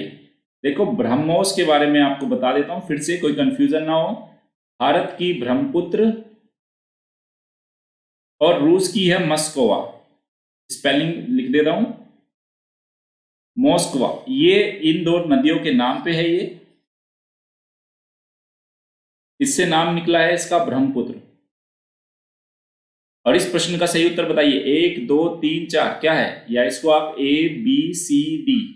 इस प्रश्न का सही उत्तर है पीलीभीत। देखो T+2 मतलब टाइगर की पॉपुलेशन डबल करनी है। ×2 का मतलब जस्ट डबलिंग द पॉपुलेशन, ये है ये। तो इसके लिए उत्तर प्रदेश के पीलीभीत में है पीलीभीत टाइगर रिजर्व। इसको टाइगर ×2 यानी कि पॉपुलेशन जस्ट डबल हुई, इंटरनेशनल अवार्ड उससे सम्मानित किया गया। ये देख सकते हैं आप, Pilibhit tiger reserve and Uttar Pradesh forest department have backed the first ever international award T+2 for doubling the number of tigers in 4 years। मतलब 10 सालों में इसको 10 सालों में टाइगर की पॉपुलेशन को डबल करना था, लेकिन इसने 4 सालों में ही कर दिया, इसलिए इसको अवार्ड मिला है ये पीलीभीत टाइगर रिजर्व।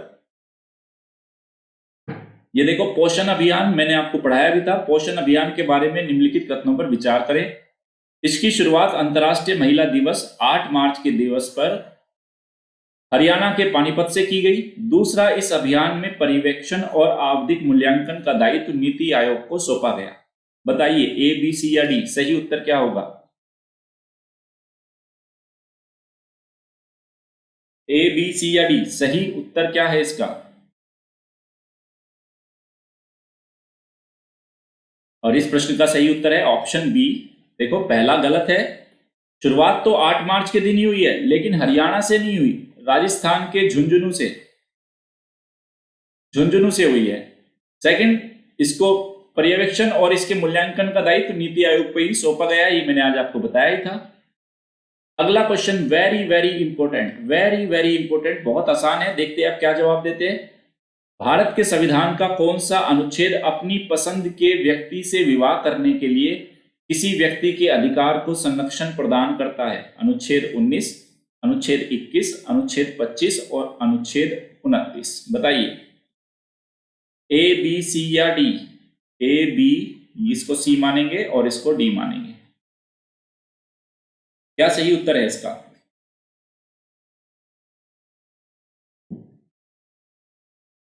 बताइए, अपनी पसंद के व्यक्ति से विवाह करने का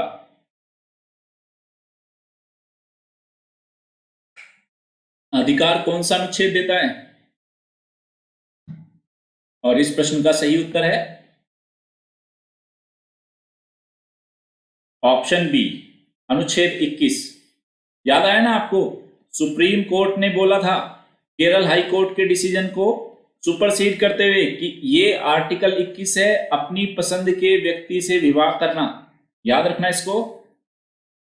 अगला क्वेश्चन फिर से चक्रवात के ऊपर है। निम्नलिखित कथनों पर विचार कीजिए। चक्रवात में वायु चलने की दिशा उत्तरी गोलार्ध में एंटी क्लॉकवाइज और दक्षिणी गोलार्ध में क्लॉकवाइज होती है। दूसरा, जब कोरियोलिस बल 0 होता है तब चक्रवात नहीं बनते। बताओ A, B, C या D, सही उत्तर क्या है? A, B, C या D, what is the right answer?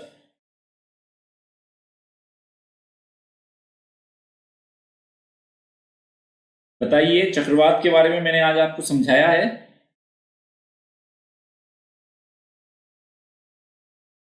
और इस प्रश्न का सही उत्तर है ऑप्शन सी। पहला स्टेटमेंट भी सही है और दूसरा स्टेटमेंट भी सही है, तो ये सी इसका सही उत्तर हुआ। क्यों बनाया? क्योंकि निवार आया हुआ था, निवार के बारे में ही चर्चा थी, इसलिए मैंने चक्रवात पे क्वेश्चन पूछा। आगे बढ़ने से पहले मैं आपको बता देता हूं स्टूडेंट, आपके पास अनअकैडमी को सब्सक्राइब करने के दो ऑप्शन है, प्लस और आइकॉनिक। प्लस 1 मंथ से लेके 36 मंथ तक है। साल भर की फीस 49,500, 2 साल की 72,000 और 3 साल की 90,000। मेरा रेफरल कोड नवीन1, आपको 10% का डिस्काउंट और मेरी पर्सनल मेंटरशिप मिलेगी आपको। सेकंड है आपका iconic. Iconic 1 year, 2 year, 3 year है। 1 ईयर फी है 69,500, 2 ईयर है 1,07,000, 3 ईयर 1,41,000। अगेन मेरे रेफरल कोड नवीन1 को यूज करेंगे, 10% का डिस्काउंट मिलेगा और नवीन सर की पर्सनल मेंटरशिप मिलेगी आपको। अगर आपको मेरी क्लासेस पसंद आ रही है तो लाइक कीजिए, शेयर कीजिए और सब्सक्राइब कीजिए। और जब भी आप अनअकैडमी को सब्सक्राइब करें तो नवीन1 रेफरल कोड को यूज करना, ताकि 10% डिस्काउंट मिले। और मेरी क्लासेस के पीडीएफ आपको unacademy_नवीन तंवर, ये टेलीग्राम चैनल है, वहां पे मिलेंगे। Okay students, thanks for the watching. उम्मीद कर रहा हूँ सेशन पसंद आया होगा। पेशेंस रहना, बहुत जल्दी लाइव सेशन शुरू हो जाएंगे, उम्मीद करते हैं। ओके, टिल देन ऐसे ही पढ़ना है, रेगुलर पढ़ना है। Okay, good night.